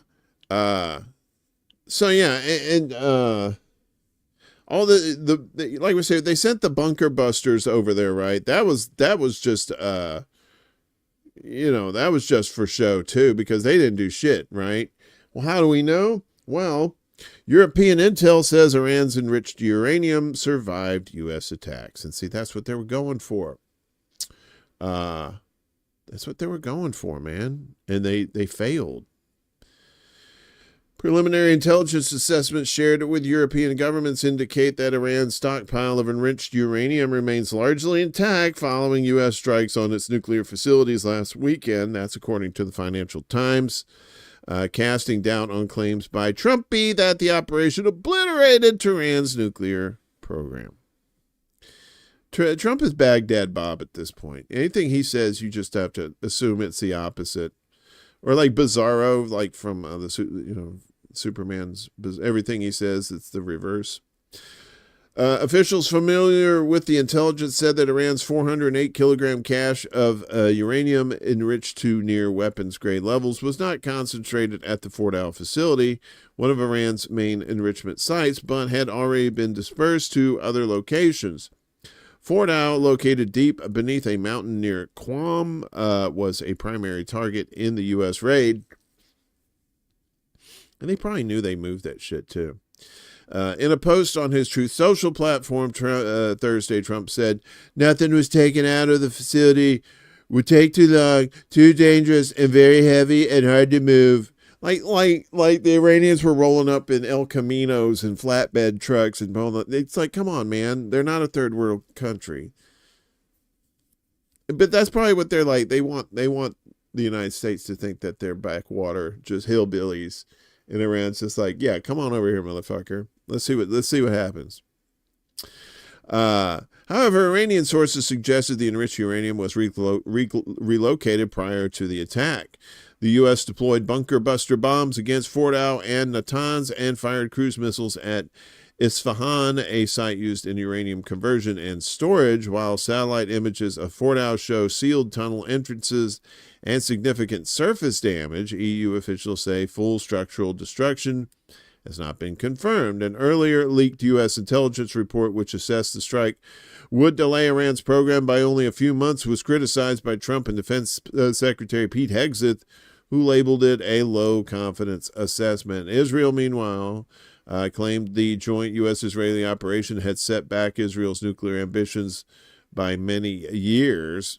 Of course they're going to say that. But nuclear experts caution that if Iran has retained enriched uranium and hidden advanced centrifuges, it could still produce weapons-grade fissile material relatively quickly. There's some cartoon shit going on. Rafael Grossi, you know him, head of the IAEA, told French radio that while Iran's program had suffered enormous damage, the idea of total destruction was overblown. Iran maintains that its nuclear program is for peaceful purposes. Before the strikes, Trump's administration had been engaged in indirect talks with Tehran over a potential deal to limit its nuclear facility, basically just distracting them so Israel could attack them. On Wednesday, Trumpy said negotiations might resume soon, but added that a deal might not be needed after the strikes. Fordow had previously been Iran's primary site for enriching uranium to 60% purity, just short of weapons grade, while Iran's total enriched uranium stockpile exceeds 8,400 kilograms. Most is enriched at lower levels. So they went after the enriched uranium, and they came up with bupkis. They got nothing. You got nothing. What does he say in Caddyshack? You'll eat it and like it. Meanwhile, so some intel leaked about Iran, and now Trumpy's going after the Democrats. So Trump threatens Democrats with prosecution for leaking Iran intel. I don't know what that is. Looks like a flash drive in the middle of the desert. Trumpy has called for the prosecution of members of the opposition he holds responsible for the leak of classified information about recent U.S. attacks on Iran. The Pentagon struck 3 of Tehran's nuclear facilities last week, building on Israeli attacks earlier this month. While the Trump administration has maintained that the targets in Iran were obliterated, which they were not, CNN and several other news outlets on Tuesday cited a preliminary military intelligence assessment indicating only moderate damage to the facilities, despite the reported use of bunker buster bombs. Triple B, what up, kid? The Democrats are the ones who leaked the information on the perfect flight to the nuclear sites in Iran. They should be prosecuted, Trump wrote Thursday on Truth Social. U.S. Director of National Intelligence Tulsi Gabbard has accused the propaganda media of attempting to undermine the president by publishing illegally leaked classified intelligence assessments. Trump accused media outlets of spreading fake news. Here we go, back to fake news. About what he considers a major security success. Ooh, Maria, why do you stare into my eyes? Maria. Yes. According to Axios, the White House believed the document, produced by the Defense Intelligence Agency approximately 24 hours after the airstrikes, was leaked by individuals in Congress. The administration had shared the assessment with lawmakers late Monday using a secure system known as CapNet, sources said. Go figure, almost as soon as we put the information on CapNet, it leaks, an administration source told Axios. The intelligence community is figuring out how to tighten up their processes so we don't have deep state actors leaking parts of intel analysis that have low confidence to the media, a senior White House official said, referencing how the agency labeled its conclusions. The White House reportedly intends to reduce intelligence sharing with the legislative branch. Uh-oh. This is Trumpy like, yeah, see, I can't trust none of these senators and Congress people. I got to keep it to myself. It's our little secret. Several Democratic lawmakers have criticized Trump for failing to notify them about the operation in advance. The White House postponed a classified after-action Congress briefing originally set for Tuesday. The session was held Thursday, led by CIA Director John Ratcliffe, Secretary of State Aquaman, and Defense Secretary Pete Hegseth. Public comments afterwards reflected partisan divisions. Republican Senator Lindsey Graham said obliteration was a fair description of the strikes. Democratic Senator Chris Murphy said Trump was misleading the public. Hate to agree with a Democrat, but he's right on that. Trump is, and he's kind of silly doing that now. See, Trump's doing in this term what a lot of people thought he was going to do in the first term, right? Just go buck wild right off the bat. And he didn't, right? Because he had COVID and, you know, and he was giving out checks at first.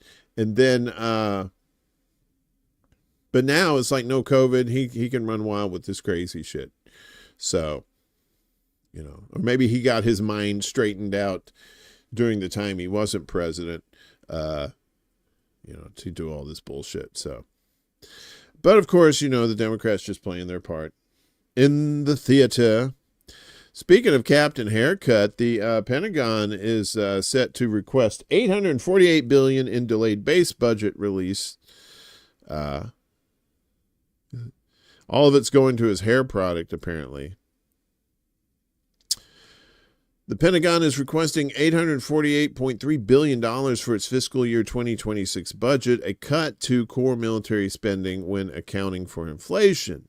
But while releasing many of the military's detailed budget materials Thursday, senior military and defense officials argued that their request should factor in a separate party line spending bill now under debate in Congress. This one-time bill, yeah, they should put that in quotes, includes $113 billion in mandatory military spending and would bring the Pentagon's total to $961 billion. Close to the $1 trillion defense budget Trumpy has pledged. Such supplemental defense bills are normally not counted toward the Pentagon's base budget, the same way a bonus doesn't normally figure into an annual salary. This year, though, the Defense Department has chosen to split its spending request into two bills, shifting core weapons programs such as shipbuilding and missile defense into the one-time spending package. One-time spending package. Lawmakers from both parties in Congress criticized Defense Secretary Pete Hegseth for the delayed and unusual budget during multiple days of testimony earlier in June. The Secretary has argued that the request shouldn't be an issue, saying they have two bills and one budget. Members of Congress have said this process has created unnecessary confusion and puts many of the military's most important weapons programs at risk. The companies that make these systems now won't know if their funding will continue beyond the coming fiscal year and may be more hesitant to invest their own money. The senior defense official speaking on the condition of anonymity disputed this concern Thursday. Reconciliation is actually a stronger demand signal for those companies, the official said, referring to the spending process, which may arrive earlier than the Pentagon's core defense budget. The official wouldn't project what the Pentagon would request the following year, the $961 billion, including the one-time spending package, or the $848 billion without. I'm assuming they're gonna want more of that money. They're gonna want that money, and it's probably gonna end up being $1 trillion, next year. The official also didn't specify how the Pentagon was preparing for the chance that the one-time bill doesn't pass, jeopardizing many of the priorities included within. We have not yet discussed what that will look like for fiscal year 2027, but unless the president's tone changes, I imagine we'll stick with the $1 trillion for national defense spending, the official said. In a highly unusual release, the Pentagon published a tranche of its budget documents without notice Wednesday evening. Given the amount of taxpayer money involved, the public typically involves a public briefing announced in advance. As of Thursday morning, the Pentagon still hadn't published the broad overview of its budget and many of the other documents detailing what is going toward the military services. Remember, the Pentagon has failed multiple audits year after year after year. Hegseth entered office promising to disrupt the military's bureaucracy, including its spending plans. He's since launched an effort to redirect $50 billion of the budget each year to higher priority programs. The officials speaking Thursday said that money was largely found through large cuts to the Pentagon workforce. Womp womp. Those priorities include Golden Dome, giggity, a planned homeland missile defense system with $25 billion planned for fiscal year 26, and the military's expanding role at the southwest border with $5 billion also pledged for the Operation Lasers, I think. Much of the administration's effort to revitalize America's lagging shipbuilding industry will also rely on the one-year defense supplemental bill. The Defense Department also chose to cut major aircraft programs such as the E-7 Wedgetail, a surveillance plane. Funding for the Navy's new fighter jet is also majorly reduced, including only $74 million to the program to finish its design. Aw, kitten. We're waiting for a decision from the Secretary of the Navy, Secretary of Defense, and the President. That's an active conversation right now, the official said, of whether to maintain the program. Yeah, so that's how you're going to see that they're going to say, oh, well, look, we reduced the military budget. See, we trimmed this money. And then they're like, oh, but look at the supplemental stuff on the side. What? No, man, that don't count. But now it does. It's going to be $1 trillion. Some good news. I'm always very skeptical of good news. I don't know if this is good news or not, but House passes $435 billion spending plan for the VA in fiscal 2026. House Republicans on Wednesday approved plans for $435.3 billion budget for the Department of Veterans Affairs for 2026, putting the department in line for a significant funding boost despite objections from congressional Democrats. The 218 to 206 partisan vote, with just 2 Democrats voting for the measure and no Republicans opposing it, represents the first appropriations package approved for next fiscal year by either Chamber of Commerce, but does not necessarily mean a fast track ahead for the VA budget becoming law.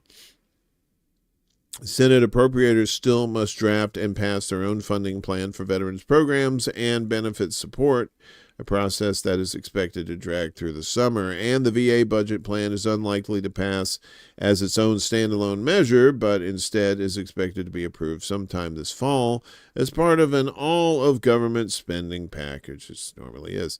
But Republican lawmakers on Wednesday praised passage of the massive VA spending bill as an important step for the appropriations process and for ensuring veterans will get the services they need.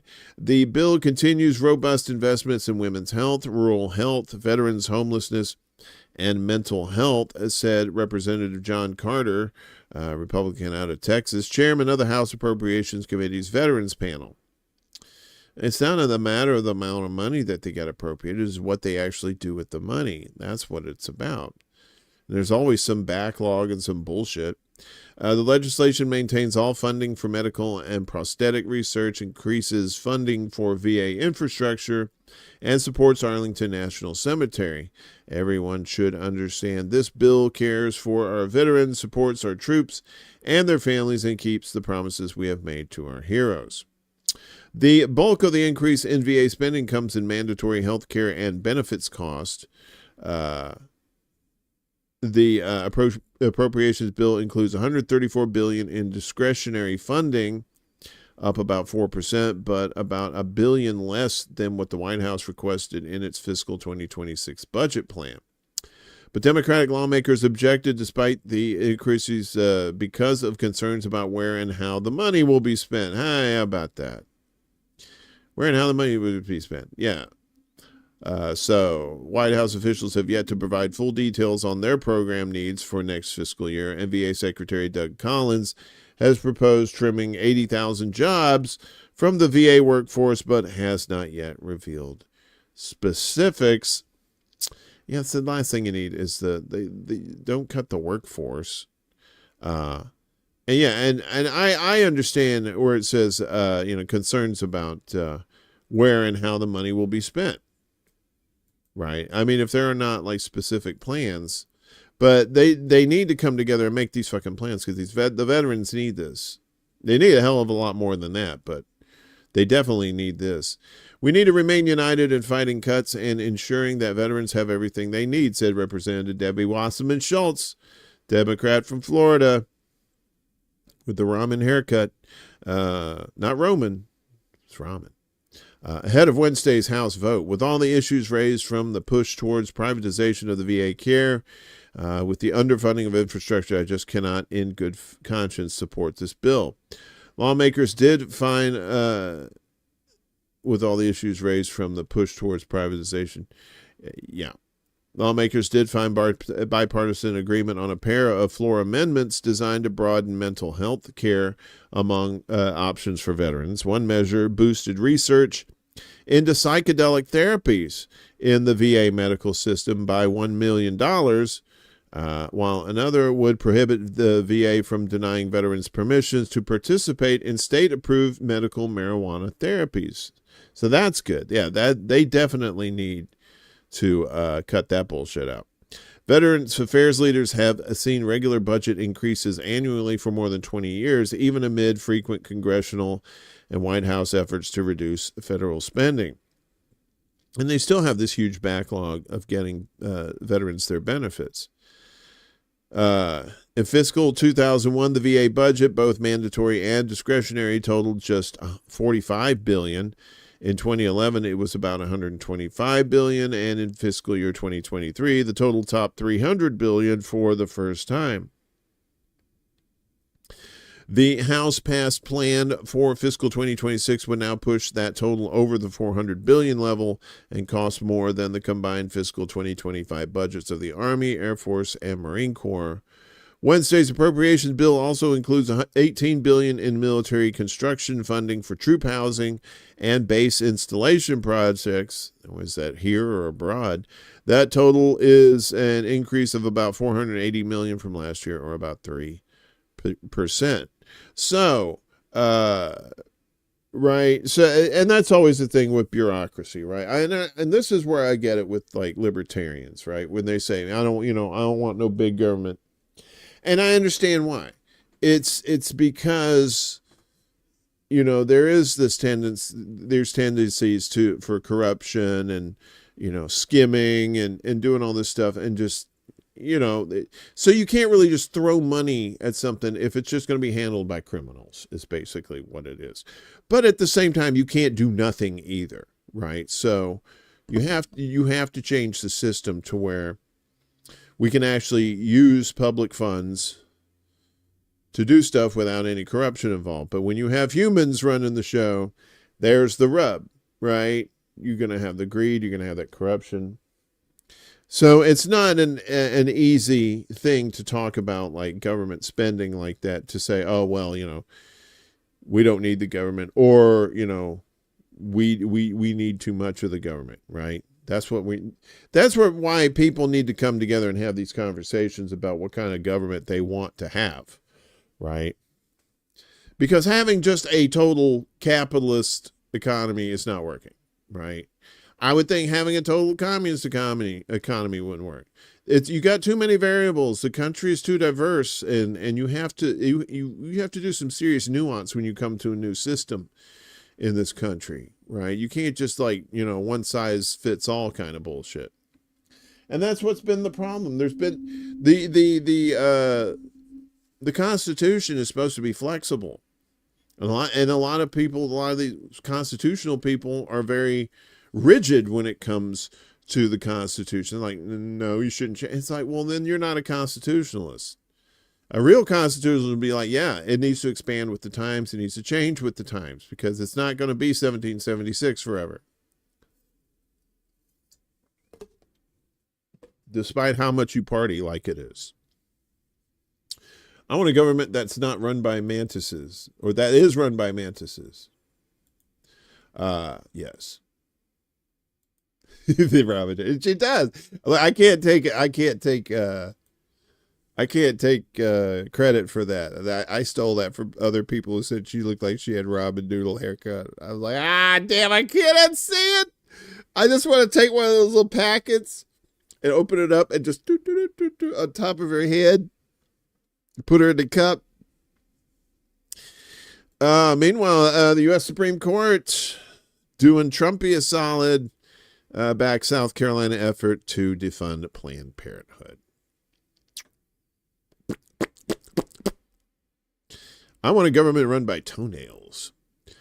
The U.S. Supreme Court, SCOTUS, to you and me, has cleared the way for South Carolina to strip the nonprofit healthcare provider Planned Parenthood of funding under Medicaid, a government insurance program, as you well know. You don't have it, most of you. Some of you have it, but not all of you. Thursday's ruling was split among ideological lines, with the 3 liberal justices on the 9-member court dissenting. The ruling overturned a lower court's decision barring Republican-governed South Carolina from preventing Planned Parenthood South Atlantic, a regional branch, from participating in the state's Medicaid program. Republican leaders in South Carolina have objected to Planned Parenthood because it provides abortions. The Supreme Court's decision bolsters efforts by Republican-led states to deprive the reproductive health care provider of public money. The case centered on whether recipients of Medicaid may sue to enforce a requirement under the U.S. law that they may obtain medical assistance from any qualified and willing provider. Medicaid is administered jointly by the federal and state governments, and it is designed to provide health care coverage for low-income people. It should do it for all people. Since the Supreme Court in 2022 overturned its landmark Roe v. Wade ruling that legalized abortion nationwide, a number of Republican-led states have implemented near total bans on the procedure. Some, like South Carolina, prohibit abortions after 6 weeks of pregnancy. Planned Parenthood South Atlantic operates clinics in the South Carolina cities of Charleston and Columbia, where it serves hundreds of Medicaid patients each year, providing physical examinations, screenings for cancer and diabetes, pregnancy testing, contraception, and other services. The Planned Parenthood affiliate and a Medicaid patient named Julie Edwards sued the state in 2018. A year earlier, in 2017, Republican Governor Henry McMaster had ordered officials to end Planned Parenthood's participation in the state Medicaid program by deeming any abortion provider unqualified to provide family planning services. The plaintiff sued South Carolina under an 1871 law that helps people challenge illegal acts by state officials. They said the Medicaid law protects what they called a deeply personal right to choose one's doctor. The South Carolina Department of Health and Human Services, represented by the Alliance of Defending Freedom, conservative legal group, and backed by Trumpy's administration, said the disputed Medicaid provision in this case does not meet the high bar for recognizing private rights. A federal judge previously ruled in Planned Parenthood's favor, finding that Medicaid recipients may sue under the 1871 law, and that the state's move to defund the organization violated Edwards' right to freely choose a qualified medical provider. In 2024, the Fourth U.S. Circuit Court of Appeals, based in Richmond, Virginia, also sided with the plaintiffs. The Supreme Court heard arguments in the case on April 2nd. The dispute has reached the Supreme Court 3 times. The court in 2020 rejected South Carolina's appeal.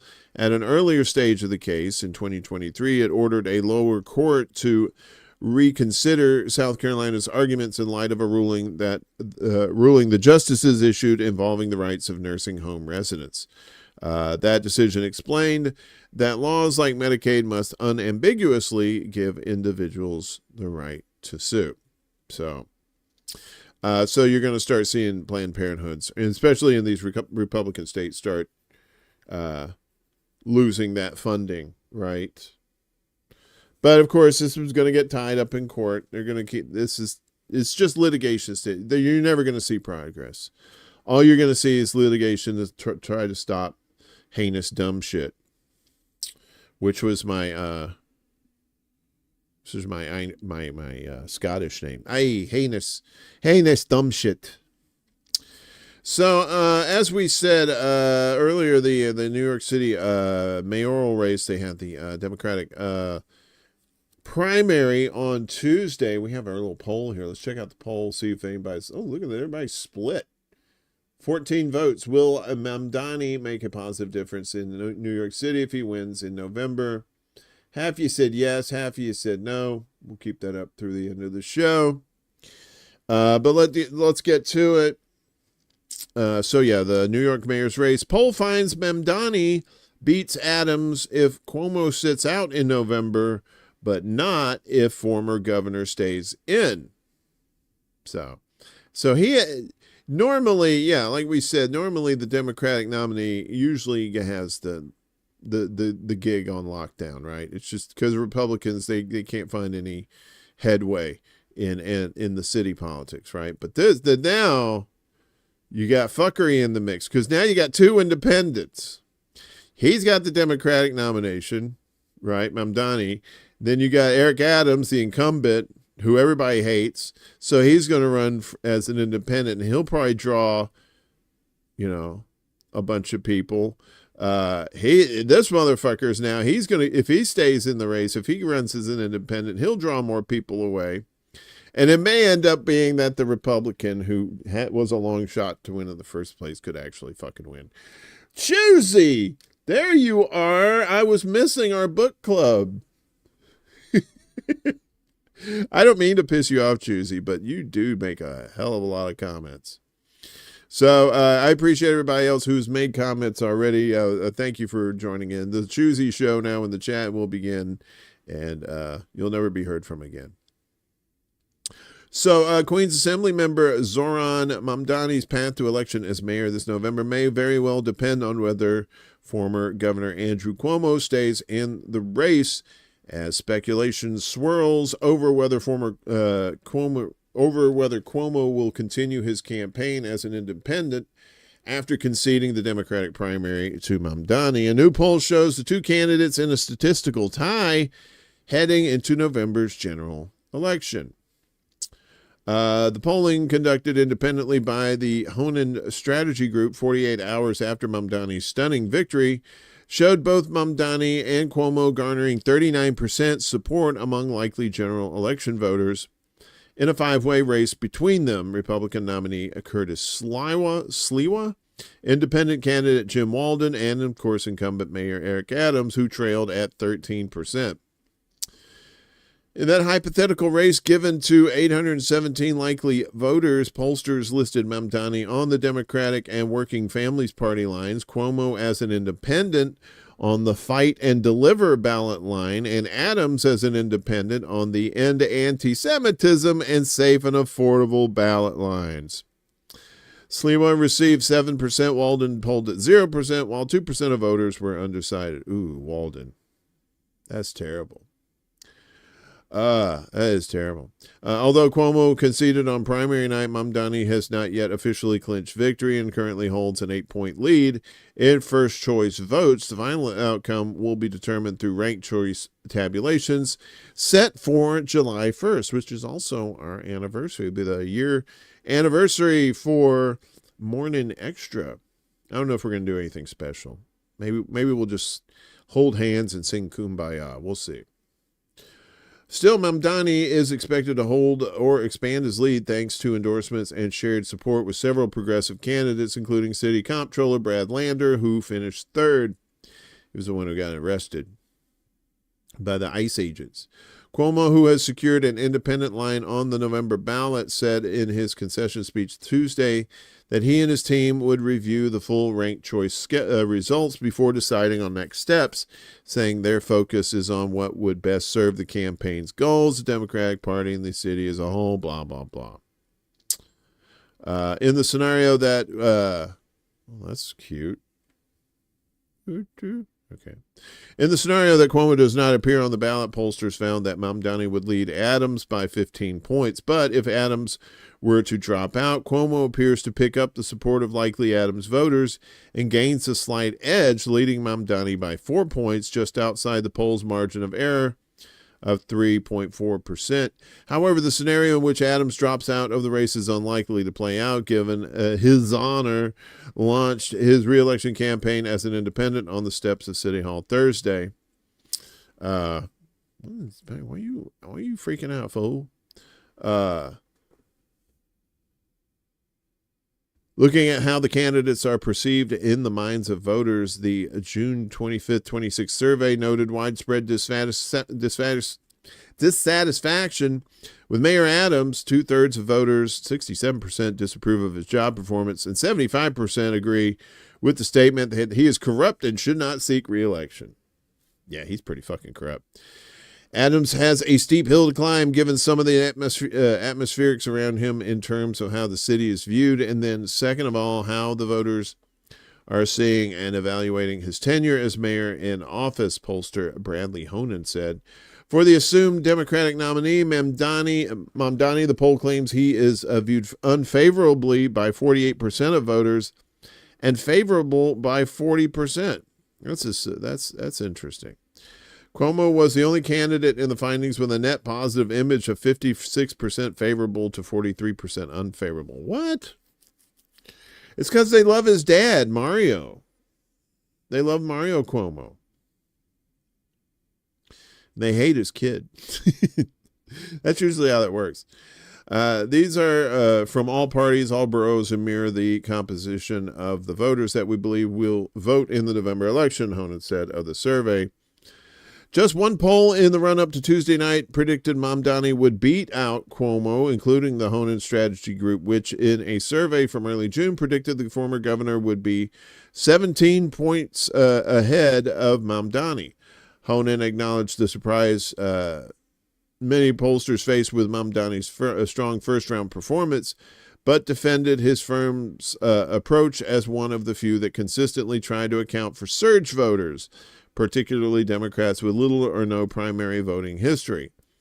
New voters, basically. He said Mamdani's rise was apparent throughout the election cycle and that they may have gotten a better indication of Tuesday's result had they polled voters closer to June 24th. He said his team began building its methodology in December and January with those voters in mind, citing previous election cycles like 2021 that saw unexpected turnout from people with low historical participation. He said this informed their sampling strategy starting in late January when they first began showing Mamdani at a greater level of support than found in other polls.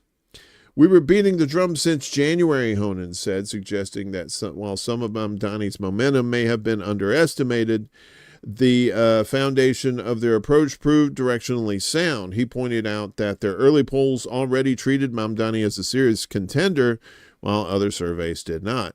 Honan also noted that his team would be releasing more findings related to affordability and the economic concerns driving voter sentiment, which he suggested were key to Mamdani's resonance with underrepresented voters. Yeah, so it's not a sure thing for Mamdani at this point. And being the shitty person that Cuomo is, for him to actually stay in the race out of spite is not out of the realm of possibility. Where are we at? All right. Are we getting close? closer to the prize at the end of the road.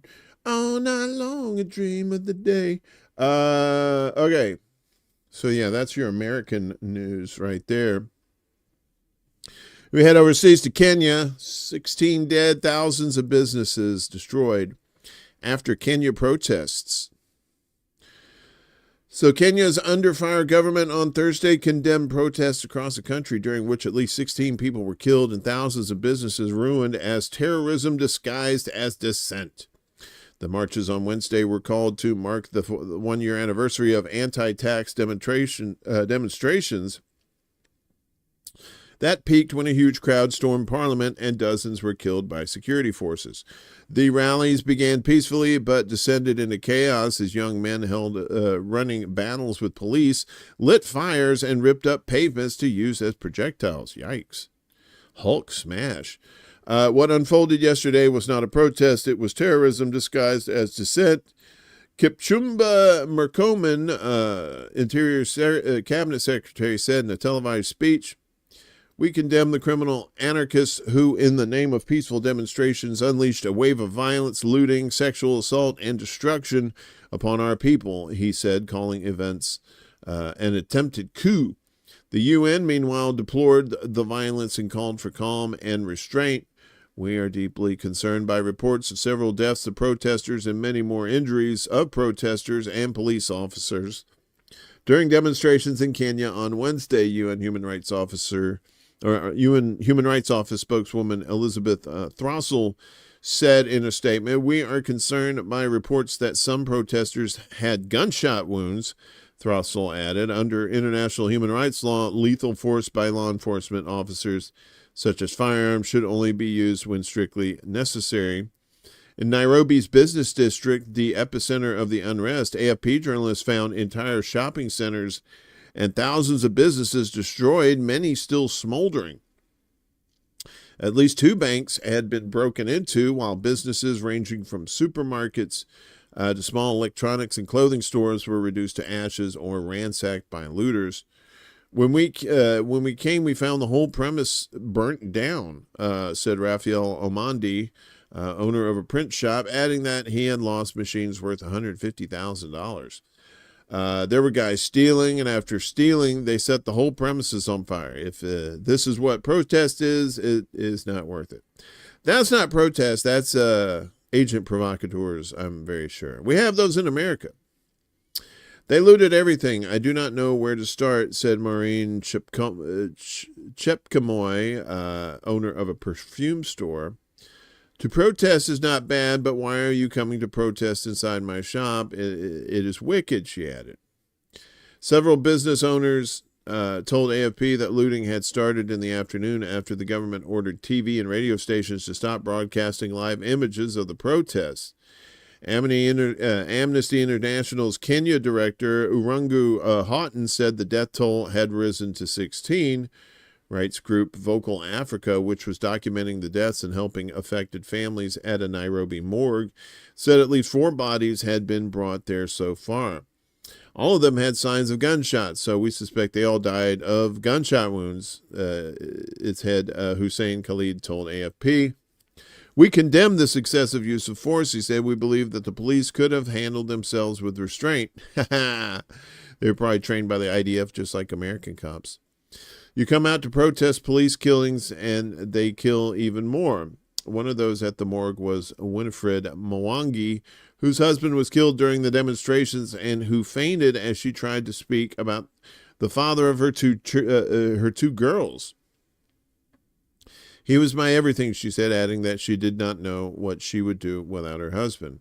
A coalition of rights groups earlier said at least 400 people were wounded, with 83 in serious condition in hospital. It recorded protests in 23 countries around Kenya. Emergency responders reported multiple gunshot wounds, and there were unconfirmed local media reports that police had opened fire on protesters, particularly in towns outside the capital.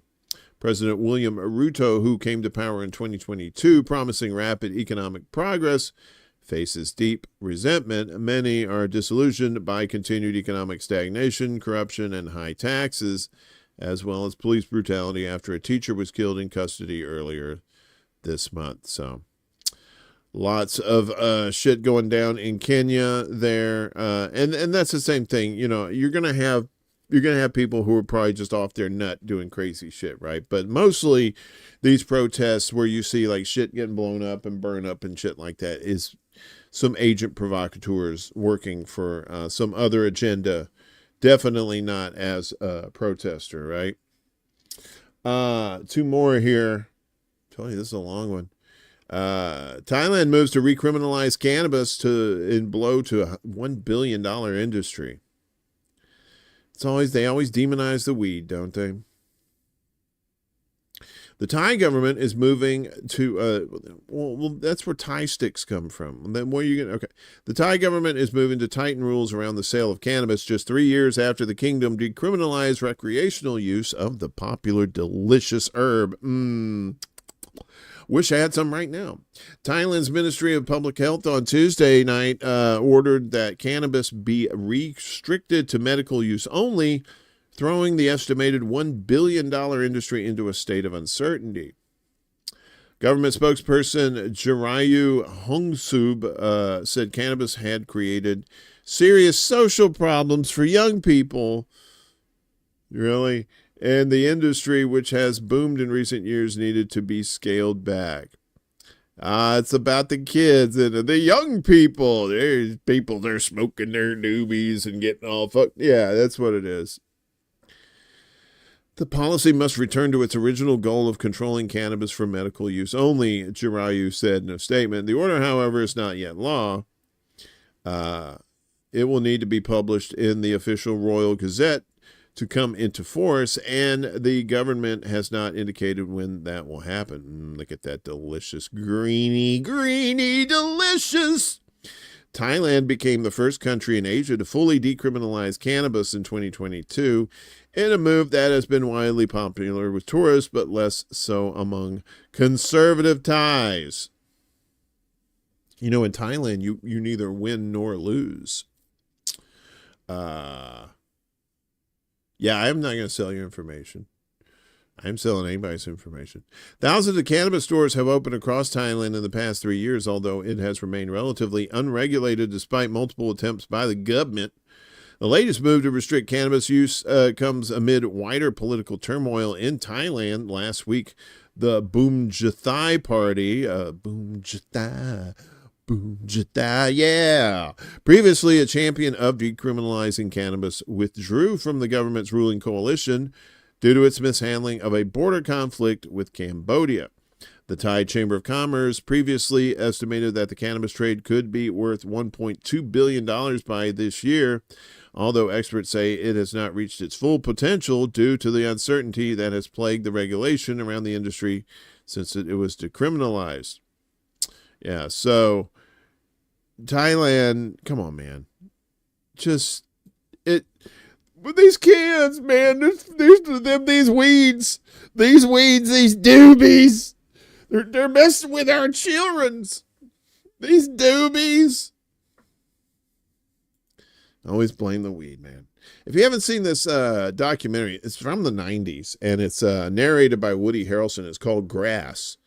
And it basically tells you about the history of the demonization of marijuana in the United States. And it's a hell of a story.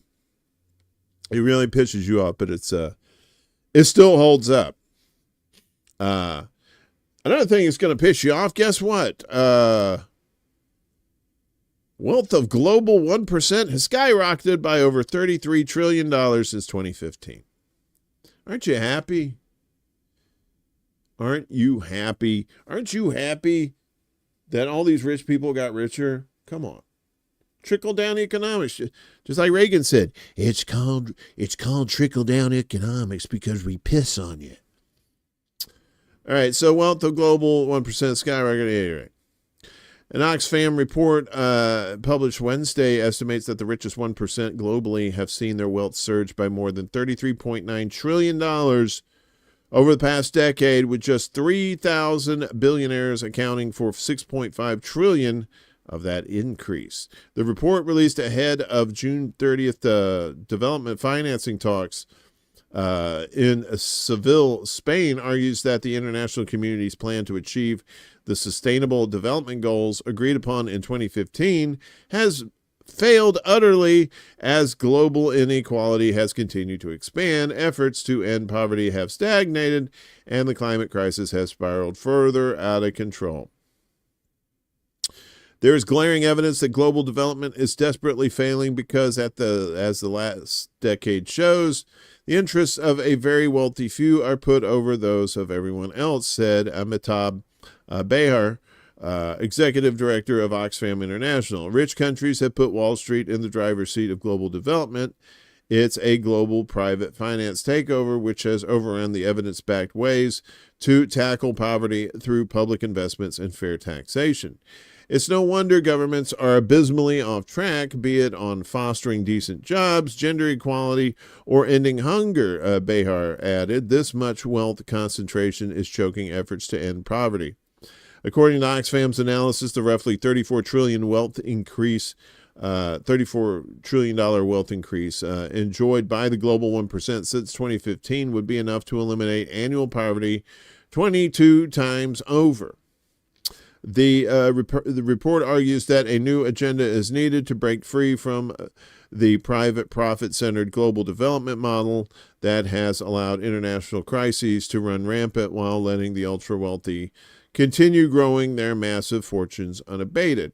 The upcoming conference in Seville, the report states, represents a key opportunity for countries that are willing to work together to tackle extreme inequality and reject the Wall Street consensus around financing development. They can start by taxing the very wealthiest. A new global survey finds 9 out of 10 people support taxing the super rich to raise the revenue needed to invest in public services and climate action, the report notes. Reforms to the international financial architecture and restoring aid are also key. The report comes as the world's wealthiest countries, including the U.S. under President Trump, are making unprecedented cuts to developing aid spending. Excuse me. A surefire way to reverse any recent progress towards reducing global hunger, poverty, and disease. Behar said Wednesday that trillions of dollars exist to tackle such emergencies, but they're locked away in private accounts of the ultra-wealthy. It's time we rejected the Wall Street consensus and instead put the public in the driving seat, said Behar. Governments should heed widespread demands to tax the rich and match it with a vision to build public goods from healthcare to energy. It's a hopeful sign that some governments are banding together to fight inequality. More should follow their lead, starting in Seville. Yeah, you would think so, but then again, you have to remember the Zionist bullshit that's going around that basically is ruling the world at this point. So, but yeah, you're absolutely right. You know, you got to do something. They are hoarding. They're hoarding wealth. I mean, there's no two ways around that. So, yeah, look at all that choosy. You gotta lay off the you gotta lay off the caffeine, brother, or whatever it is.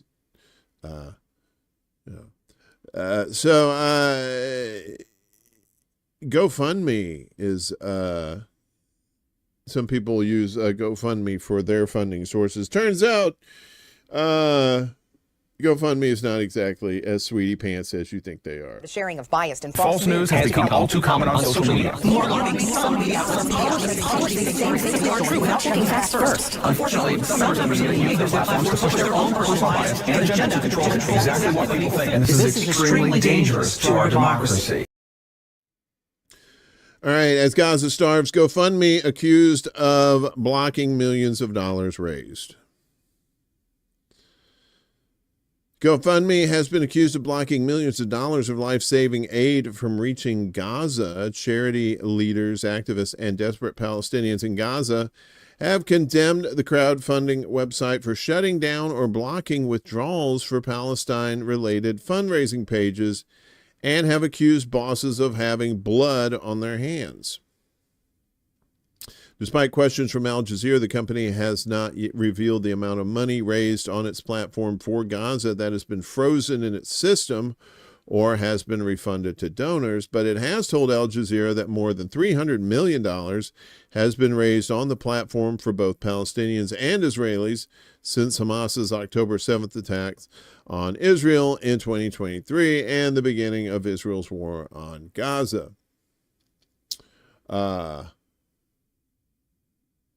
Hala Sabah, the founder of mutual aid group The Samir Project, said that in September, more than $250,000 of donations to her organization was refunded. The London-based NGO sector worker described the closure of her GoFundMe page as a disaster for her group's efforts to provide emergency aid in the enclave. The Samir Project runs a camp for displaced people in Deir el-Balah, providing health care and essentials to its residents, paid for by money that until now had been raised through GoFundMe, totaling more than $1 million. It also funds food, water, shelter, and clothing for people across Gaza. Sabah said she was treated like scum by GoFundMe, despite her group's pages raising about $44,000 for its transaction fees. Our GoFundMe page had daily updates with complete cost breakdowns of every single initiative we did. Everything was well documented with receipts, she said. This information, including all transfers, was forwarded to GoFundMe, yet they still chose to shut us down. GoFundMe notifies page organizers that there will be a review process after they launch fundraisers related to Palestine or the conflict in the Middle East, as it is phrased by the company's compliance team in emails seen by Al Jazeera. The company claims this is part of its standard verification process, but critics say it appears to inordinately restrict Gaza-related pages rather than those for other causes such as Israel or Ukraine. GoFundMe has refused to disclose figures that show how many Israel or Ukraine fundraisers have been closed compared with those for Gaza. Social media has been flooded with Palestinian advocates speaking out about their pages being shut down. Fundraisers for Israel and Ukraine appear to face little of the same scrutiny, and when they do, media campaigns can quickly force GoFundMe to act. One Ukraine fundraiser that was shut down in March 2022 was reinstated the next month after media coverage of the case. Yeah, isn't that funny how GoFundMe works like that? The company's long and intrusive review process often results in Gaza fundraisers being shut down and money refunded to donors or pages being paused, preventing funds from being accessed by account holders until the review is concluded. Okay. One United States-based fundraiser for the Sulala Animal Shelter in Gaza says it had about $50,000 refunded to donors when its first page was closed. The team behind the fundraiser then created another page without specifically mentioning Gaza or Palestine, which was not flagged by GoFundMe, placed under review, or paused, and ran for months uninterrupted. In the case of the Samir Project, GoFundMe's compliance team said it was concerned about how funds were being distributed, and said that the documentation Sabah had provided was not accurate, complete, or clear. An email to Sabah added that there were material discrepancies between the information shared and how funds were distributed to beneficiaries. Before shutting the page down, the compliance team asked for personal information about who was receiving funds, evidence of bank transfer statements, and details about partner organizations, which Sabah says the Samir Project provided. We spent weeks fighting back, and they completely ignored us, even denying us access to our donor list, Sabah told Al Jazeera. People can raise funds to help the Israeli military, and their pages don't get closed, but we try to raise money for diapers and life-saving medication, and we get scrutinized and shut down. We have children in our camp on the verge of death. The company has blood on its hands. The mutual aid group, named after Sabah's Gaza-based uncle who died in January, says it has provided more than 800,000 liters of water, $100,000 in cash aid, 850 tents and medical treatments for 749 children across the enclave. It transfers money to intermediaries via makeshift exchange sites and by sending money directly to doctors or pharmacies. Crowdfunding websites have for months been one of the only feasible ways to help those trapped in Gaza. Famine is creeping further into the enclave. Humanitarian aid is being blocked for long periods. Civilian infrastructure lies in ruin, and banks and ATMs have either been destroyed or have halted operations. Sabah slammed GoFundMe for not justifying shutting her page down despite the huge amount of money the company made from the group's pages in payment processing fees. It charges 30 cents per donation and a 2.9% cut of the total raised. There are no banking services left in Gaza, but there are exchange offices, often people using point-of-service cash machines, charging exorbitant interest rates, and the option to swap cryptocurrency for physical currency amid crucial shortages of the latter. Without regular aid flowing into the enclave, most charities rely on sending money via these limited routes to intermediaries who will distribute essentials and medical supplies. Some tinned foods, tents, and health products are on sale in Gaza markets, but cash is scarce. Stocks are extremely limited, and most people cannot afford to pay.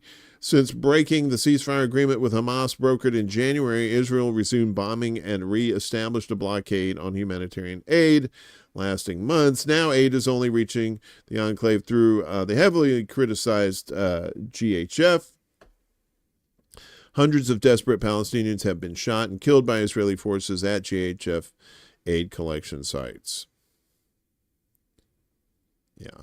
And there's more to this too. So this was on Al Jazeera's website, I believe, talking about GoFundMe, and and this is not the first time GoFundMe has pulled this shit before. I think during COVID, I think they got in some trouble too. So, and if you weren't scared of Iranians, the U.S. is trying to get you there. The U.S. ramps up arrests of Iranians here in America. So ICE has arrested 130 Iranian nationals over the past week as Washington grows concerned about possible retaliation on American soil following last week's bombing campaign against Iran, Fox News reports. Less than a week ago, the U.S. joined Israel's military campaign and struck 3 major nuclear facilities. Earlier this week, Tehran responded with a missile barrage targeting their U.S. military base in Qatar. Shortly before a ceasefire was announced, the White House has expressed concern about potential sleeper cells being activated inside the U.S., Fox said on Thursday. The Department of Homeland Security issued a bulletin warning of a heightened threat environment shortly after the U.S. missile strikes. Gotta get that fear, man. That's how you get people. That's how you get people. You gotta get them scared, and then you provide them a solution to that fear. Some of the arrested Iranians have criminal records, and at least one had recently served in Iran's military, according to ICE sources cited by the outlet. At least 670 Iranian nationals are currently in ICE custody pending immigration proceedings. According to DHS, former Iranian serviceman Ribvar Karimi immigrated to the U.S. last year under a visa granted to foreigners engaged to American citizens. However, after marrying his partner, he failed to update his immigration status and was arrested in Alabama the day after the strikes on Iran. Karimi supported Trump and his immigration policies, according to his pregnant wife, Morgan Karimi, who spoke to Newsweek on Wednesday. ICE Director Ton Holman, stupid Holmans, said Trump's immigration stance is especially important now during this Iran conflict. Speaking on the Pod Force One podcast, on Wednesday, he said the administration of former President Joe Biden created the biggest national security vulnerability I've ever seen. On Monday, the U.S. Supreme Court ruled in favor of allowing Trump administration to deport migrants to third countries despite earlier legal challenges to the policy. So, getting you all scared of Iranians, folks. It's party like it's 1979. Meanwhile, Trump's calling for an end to Netanyahu's corruption trial. He's like, I can't get out of him. Why can't you get out of him? In a long post on his Truth Social account on Wednesday night, Trump called for Bibi's corruption trial to come to an end in a strong show of support for the Israeli leader who is wanted by the ICC, yeah, you know me, for his role in war crimes in Gaza. Bibi is on trial for 3 charges of bribery, theft, and breach of trust.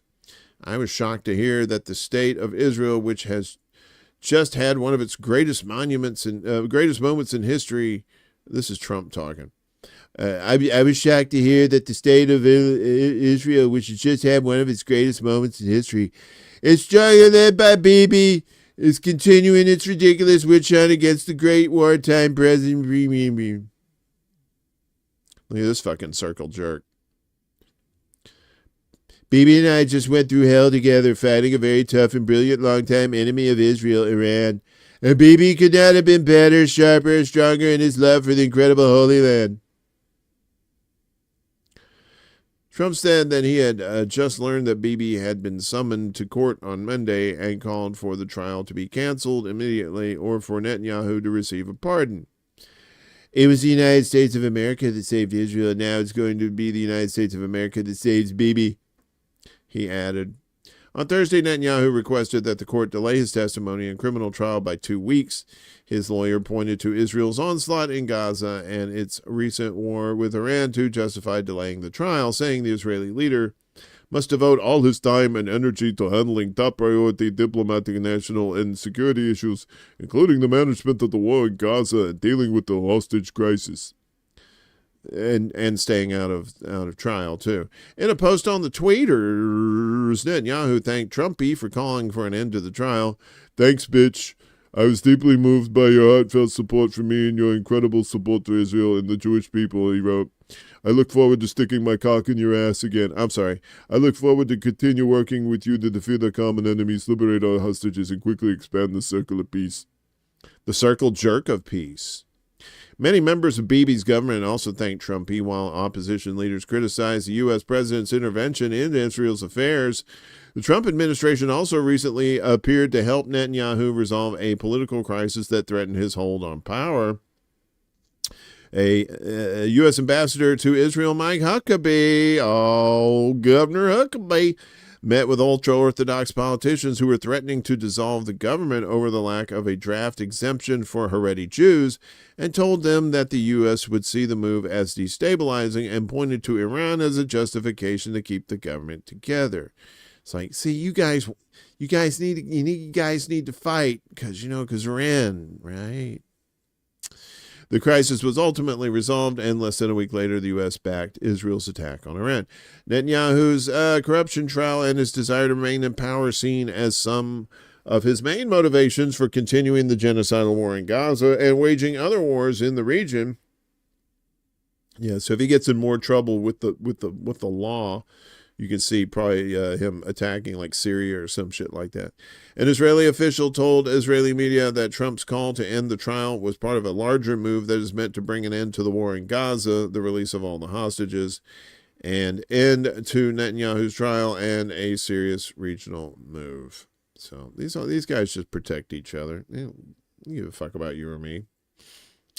Meanwhile, 5 members of the biggest British Jewish body suspended after Israel criticism. So they must be anti-Semites if they're Jewish, right? 5 elected representatives to the largest body representing British Jews have been suspended for 2 years after criticizing the Israeli government's actions in Gaza. All 36 signatories to an open letter published in April have been found to have breached the Board of Deputies' Code of Conduct after a 2-month investigation. The letter said Israel's soul is being ripped out by military action that renewed in March, and that the signatories could no longer turn a blind eye or remain silent on the issue. It caused a furor within the UK's Jewish community amid growing divisions over the war and distress at the suffering of Palestinians in Gaza. Statements from the Board of Deputies issued since the war began after the atrocities committed by Hamas on October 7th have been broadly supportive of the Israeli government's actions. So this is, who's this? This is the Guardian. So of course they're going to say the atrocities that Hamas did. See, you got to weed through it. You can get news out of these, out of this propaganda. You just have to weed through it. Where are we? Okay. So the board released the findings of its investigation on Tuesday. It said many media outlets, individuals, and other community stakeholders initially understood the letter to be a statement of the board. Its code of conduct required deputies not to misrepresent the position of the board and not to bring the institution into disrepute,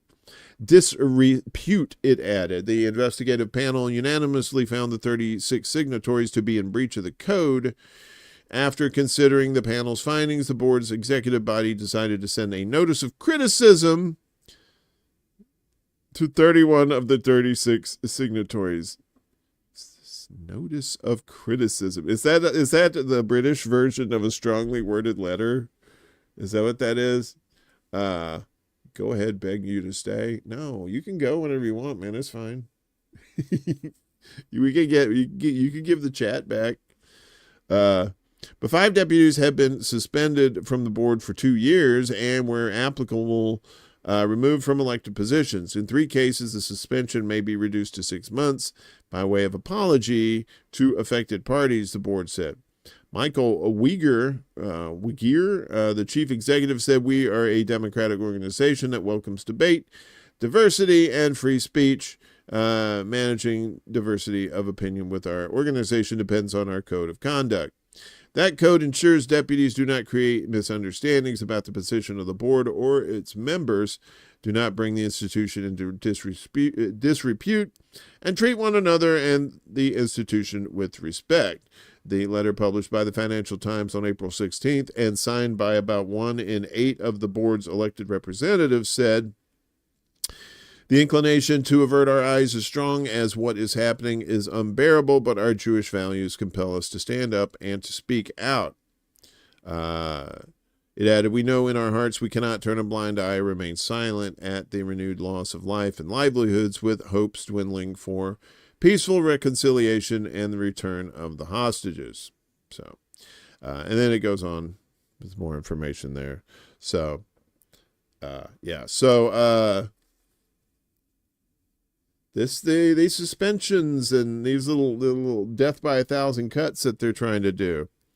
Hang on just a second. I just need to look at something real quick.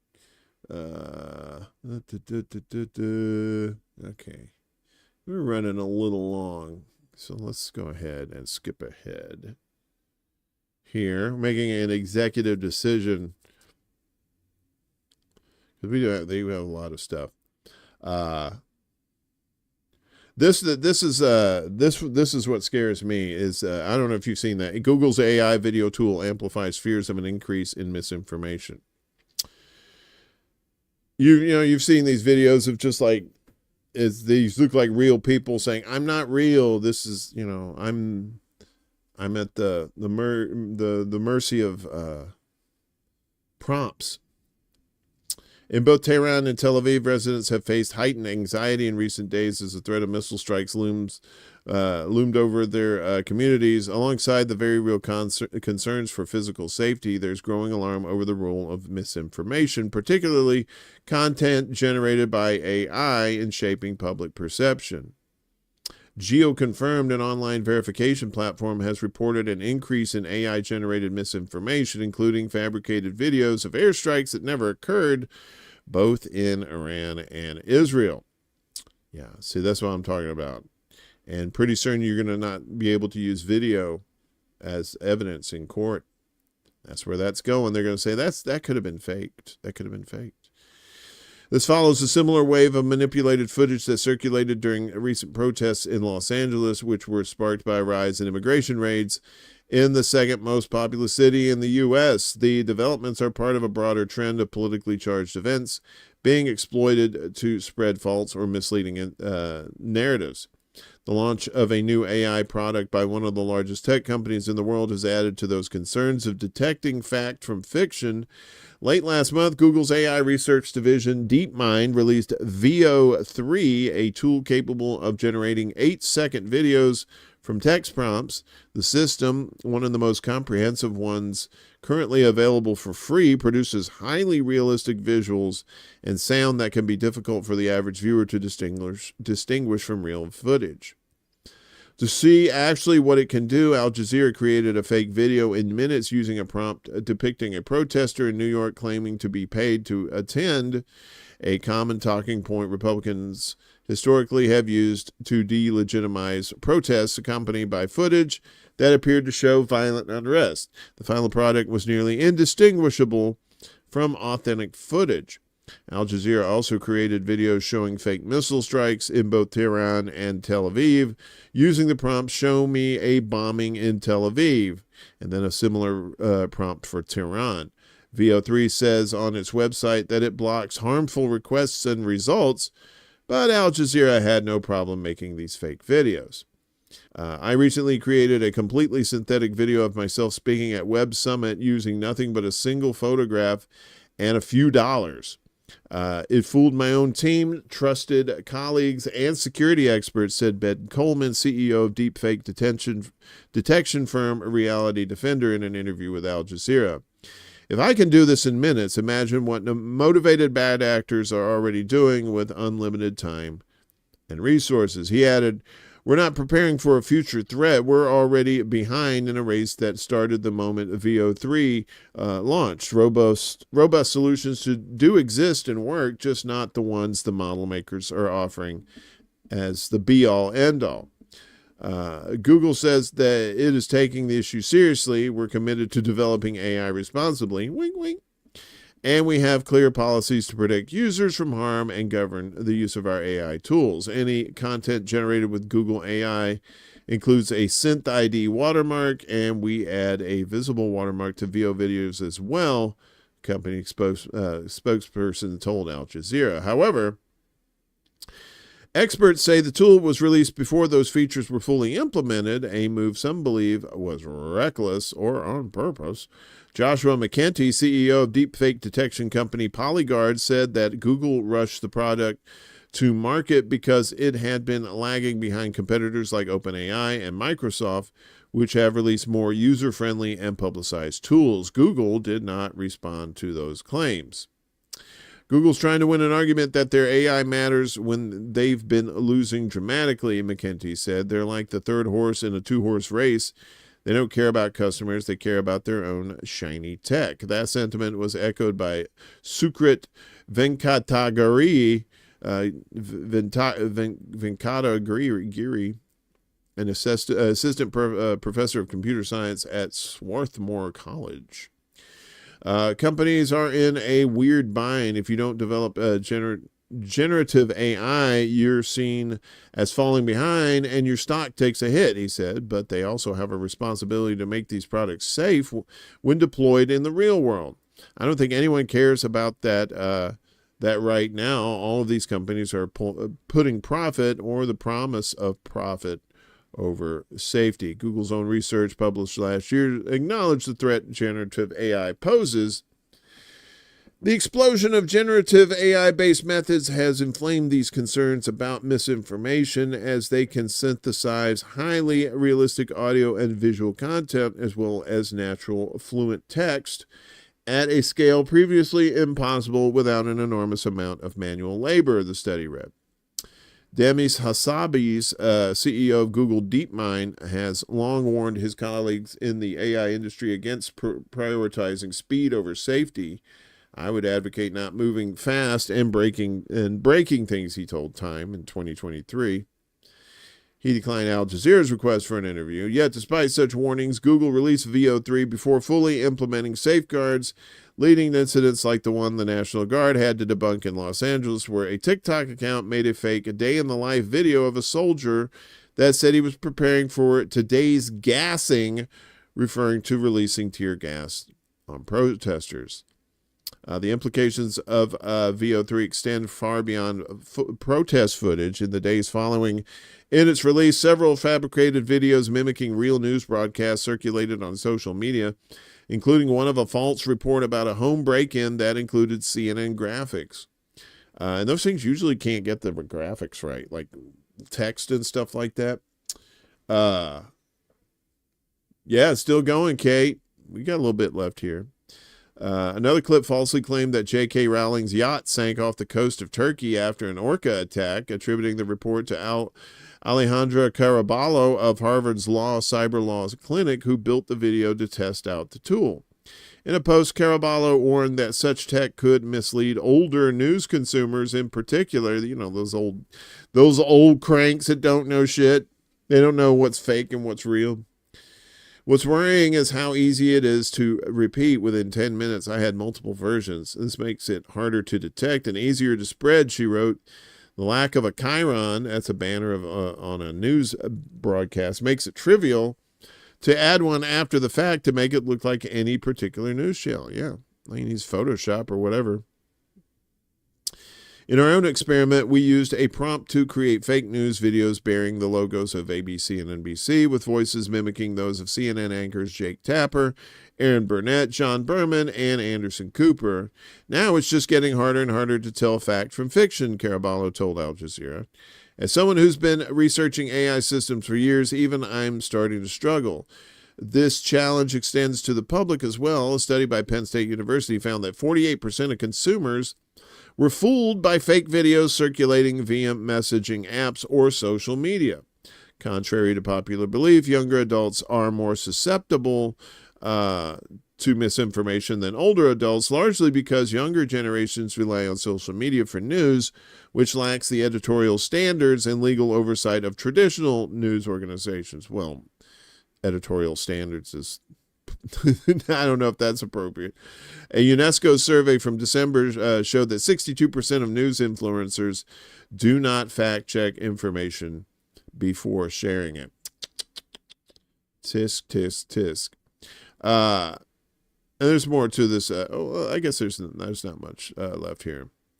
Let's see. Google is not alone in developing tools that facilitate the spread of synthetic media. Companies like DeepBrain offer users the ability to create AI-generated avatar videos, though with limitations, as it cannot produce full scene renders like VO3.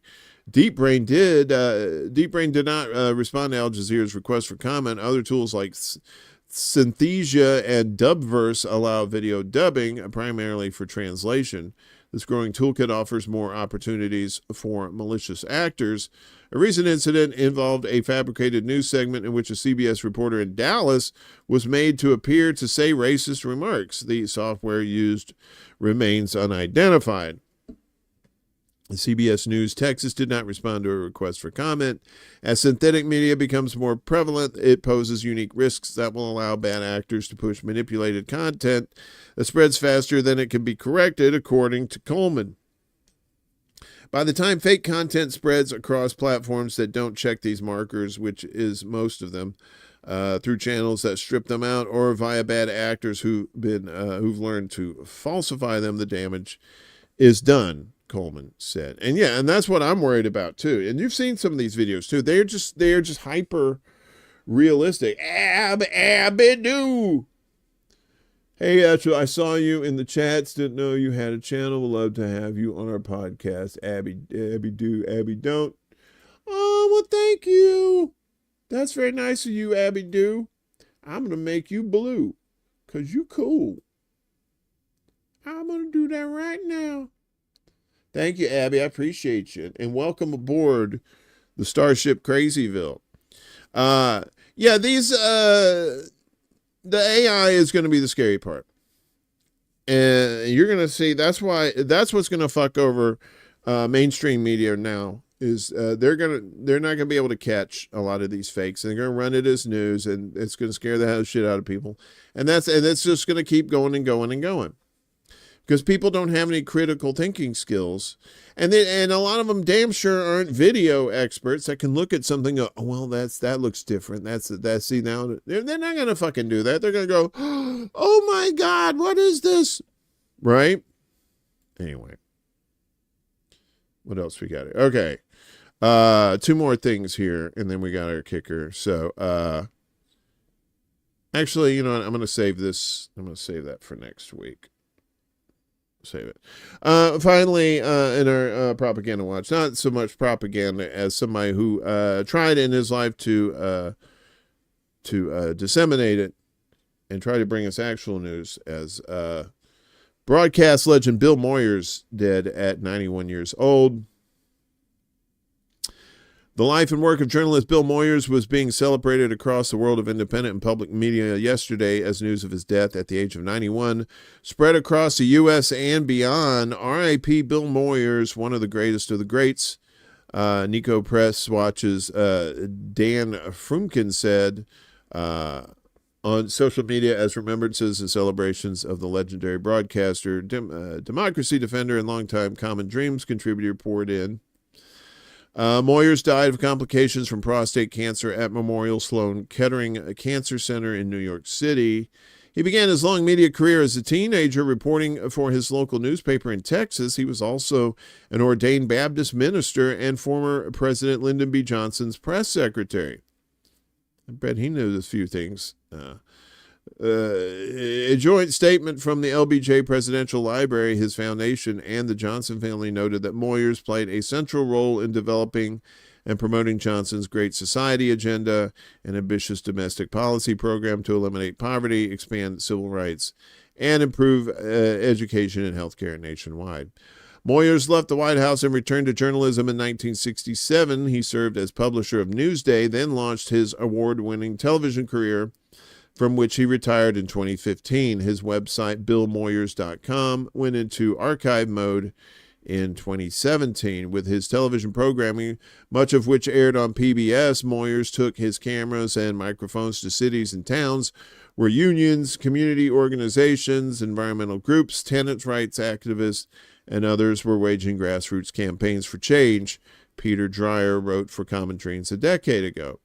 In a comment to Common Dreams after Moyers' death, the nation's John Nichols, who co-founded the group Free Press and co-authored The Death and Life of American Journalism, highlighted the late journalist's work during the era of former President George W. Bush and Vice President Dick Cheney. There were journalism and democracy campaigners before Bill Moyers, and there will be journalism and democracy campaigners who carry the movement forward now that he has passed, Nichols said. But every honest history will record that the modern media reform movement, with its commitment to diversity, to equity, to defending the sort of speak truth to power reporting that exposes injustice, inequality, authoritarianism, and militarism, was made possible by Bill's courageous advocacy during the Bush-Cheney years. He raised the banner as a former White House press secretary, a best-selling author, and a nationally recognized journalist and PBS host, and we rallied around it. Free Press president and co-CEO Craig Aaron said in a statement that Bill Moyers was a legend who lived up to his reputation. Moyers believed that journalism should serve democracy, not just the bottom line. Well, it should serve democracy. It should never serve the bottom line.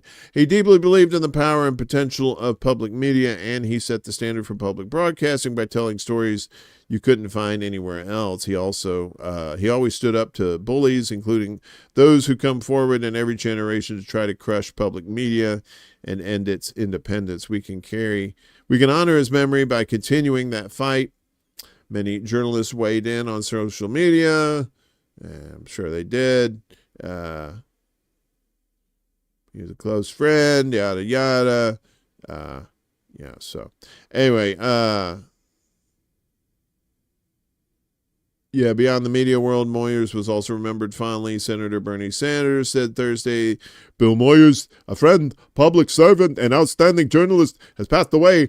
As an aide to President Johnson, Bill pushed the president in a more progressive direction. As a journalist, he had the courage to explore issues that many ignored. Bill will be sorely missed. I only read that so you could have a Bernie Sanders thing. So yeah, Bill Moyers, R.I.P. King. One of the old schoolers. Probably, not perfect. Nobody's perfect. But you don't see that level of journalism anymore. Abby. Thanks for subscribing. I appreciate you. So speaking of which, if you are new, if you want to subscribe to this channel, I won't hold it against you. Like your beautiful body. You remember that song, If I Said You Had a Beautiful Body? Would I Can I hold it against you? I don't know how that goes. Or will you hold it against me? That's what it is. I totally fucked up that joke. It don't matter. It doesn't matter. We have a very rude parrot and a spider monkey story coming up. Yeah, kill your angry guys. We're almost done though. We got a little marathon thing today going on. Yeah, so if you could like, share, and subscribe, I appreciate it. All the links are down below. We do the Patreon too if you want to get your name and lights at the beginning. If you contribute to the show, like through the super chats, we put your name up at the end of the show too. And I appreciate all the support. And if you can't do it financially, if you could share out the links, that works too. Also for our buddy Kevin, who'll be coming up within the hour, I think. He's going to be doing his show today. And make sure you, he does have GoFundMe, unfortunately, but it's for a good cause. He lost his house. If you can help him out, appreciate that. And if you can't donate, if you can share the link, that works too.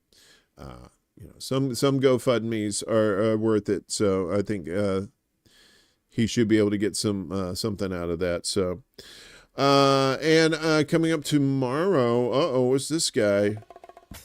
Oh, excuse me, I had to burp. It's a secret show, more idiotic videos, but you also have some information. We help you learn shit while you're smoking doobies on your couch in the middle of the night. So that's tomorrow night, midnight Eastern, 9 p.m. Specific time. I believe that's what it is. Anything else coming up this weekend? No, I don't think so. Well, besides the secret show, that's it. So finally today, a couple of good stories for you. Little funsies here. As I told you, a spider monkey captured an office building break room. If I'm one of these people, if I'm going to see a spider monkey story, I'm going to run it. I'm from the South, and for some reason, we have the Southerners have this infatuation with saying spider monkey. Like, hey, come up there. I was up in his house, and then I opened the door, and sure enough, right in the corner is this fucking spider monkey, man. He's looking right at me, too. He's going, ooh, ooh, ooh, ooh. Thought I was a fucking banana. Right? Because we love spider monkeys. I don't know why, because it's a monkey and it's a spider, and it's fun to say. So the spider monkey, and I'm not going to show you the spider monkey because it's just running around. It's not fun. Authorities in Mexico responded to the break room of an office building to wrangle an unusual trespasser, a spider monkey. Mexico's Attorney General for Environmental Protection, or PROFIPA, not to be confused with Propecia, said firefighters and animal control officers in Juarez, Chihuahua, were called to an office building on a report of a spider monkey on the loose. They arrived to find the simian running loose through a break room. Profipa said the monkey showed signs of malnutrition, but is now doing well in veterinary care. Officials said that they will find an appropriate home for the animal. Spider monkeys are considered a protected endangered species in Mexico, and they are not legal to sell as pets. So good on the spider monkey getting some help there in Mexico. I say, stalling. And finally, potty mouth as parrot rescue seeking forever home for parrot with rated R vocabulary. There's a video, but they beep out the cursing, and it's just like it's not very good. So I'll just read it to you, and you can imagine the cursing bird. Cursing bird.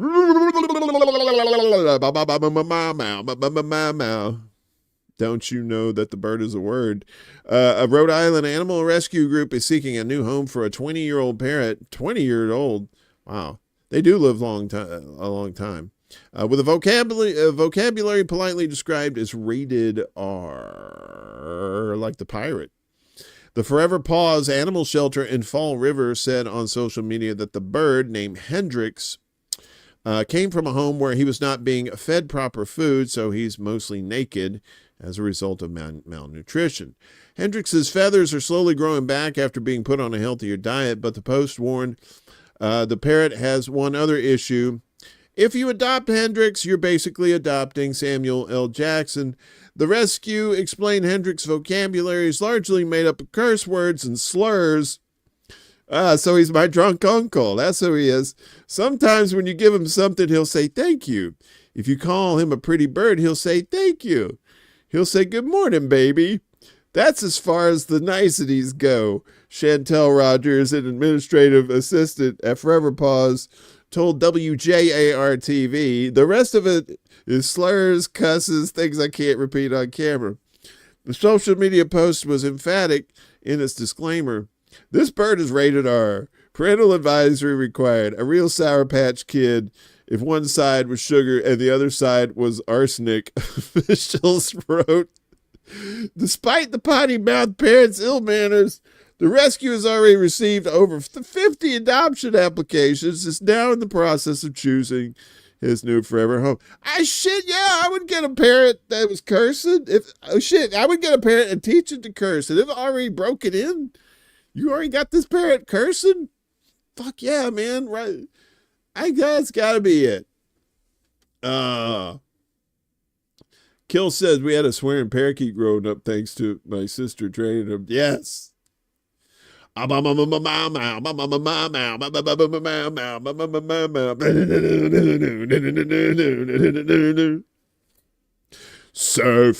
bird. Fucking swearing bird. Anyway, that's enough of that nonsense. That's our show for today. Thanks again, everybody. Appreciate you. Love each and every one of you. All those newbies who have arrived here and,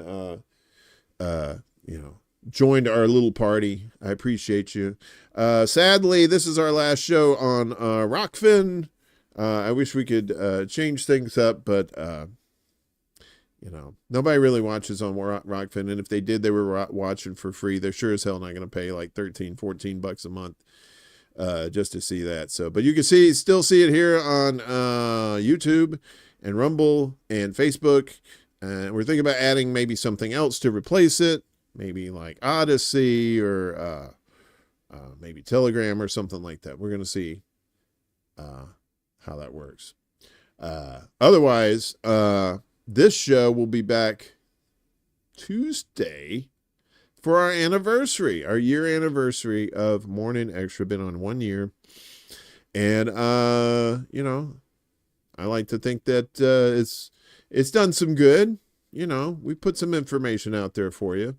And you seem to have absorbed it pretty well. I appreciate the comments and the conversations in the chat and you guys sharing all this stuff out. And it's really nice. I appreciate the community. I love each and every one of you. And I hope you have a great weekend. But don't forget, tomorrow night, secret show. Come hang out with us. Be lewd, be crude. Don't forget your butt plugs, because I'm not bringing mine, okay? You need to bring me one. Seriously, I do so much for you. This is SETI Alpha 5! Woo!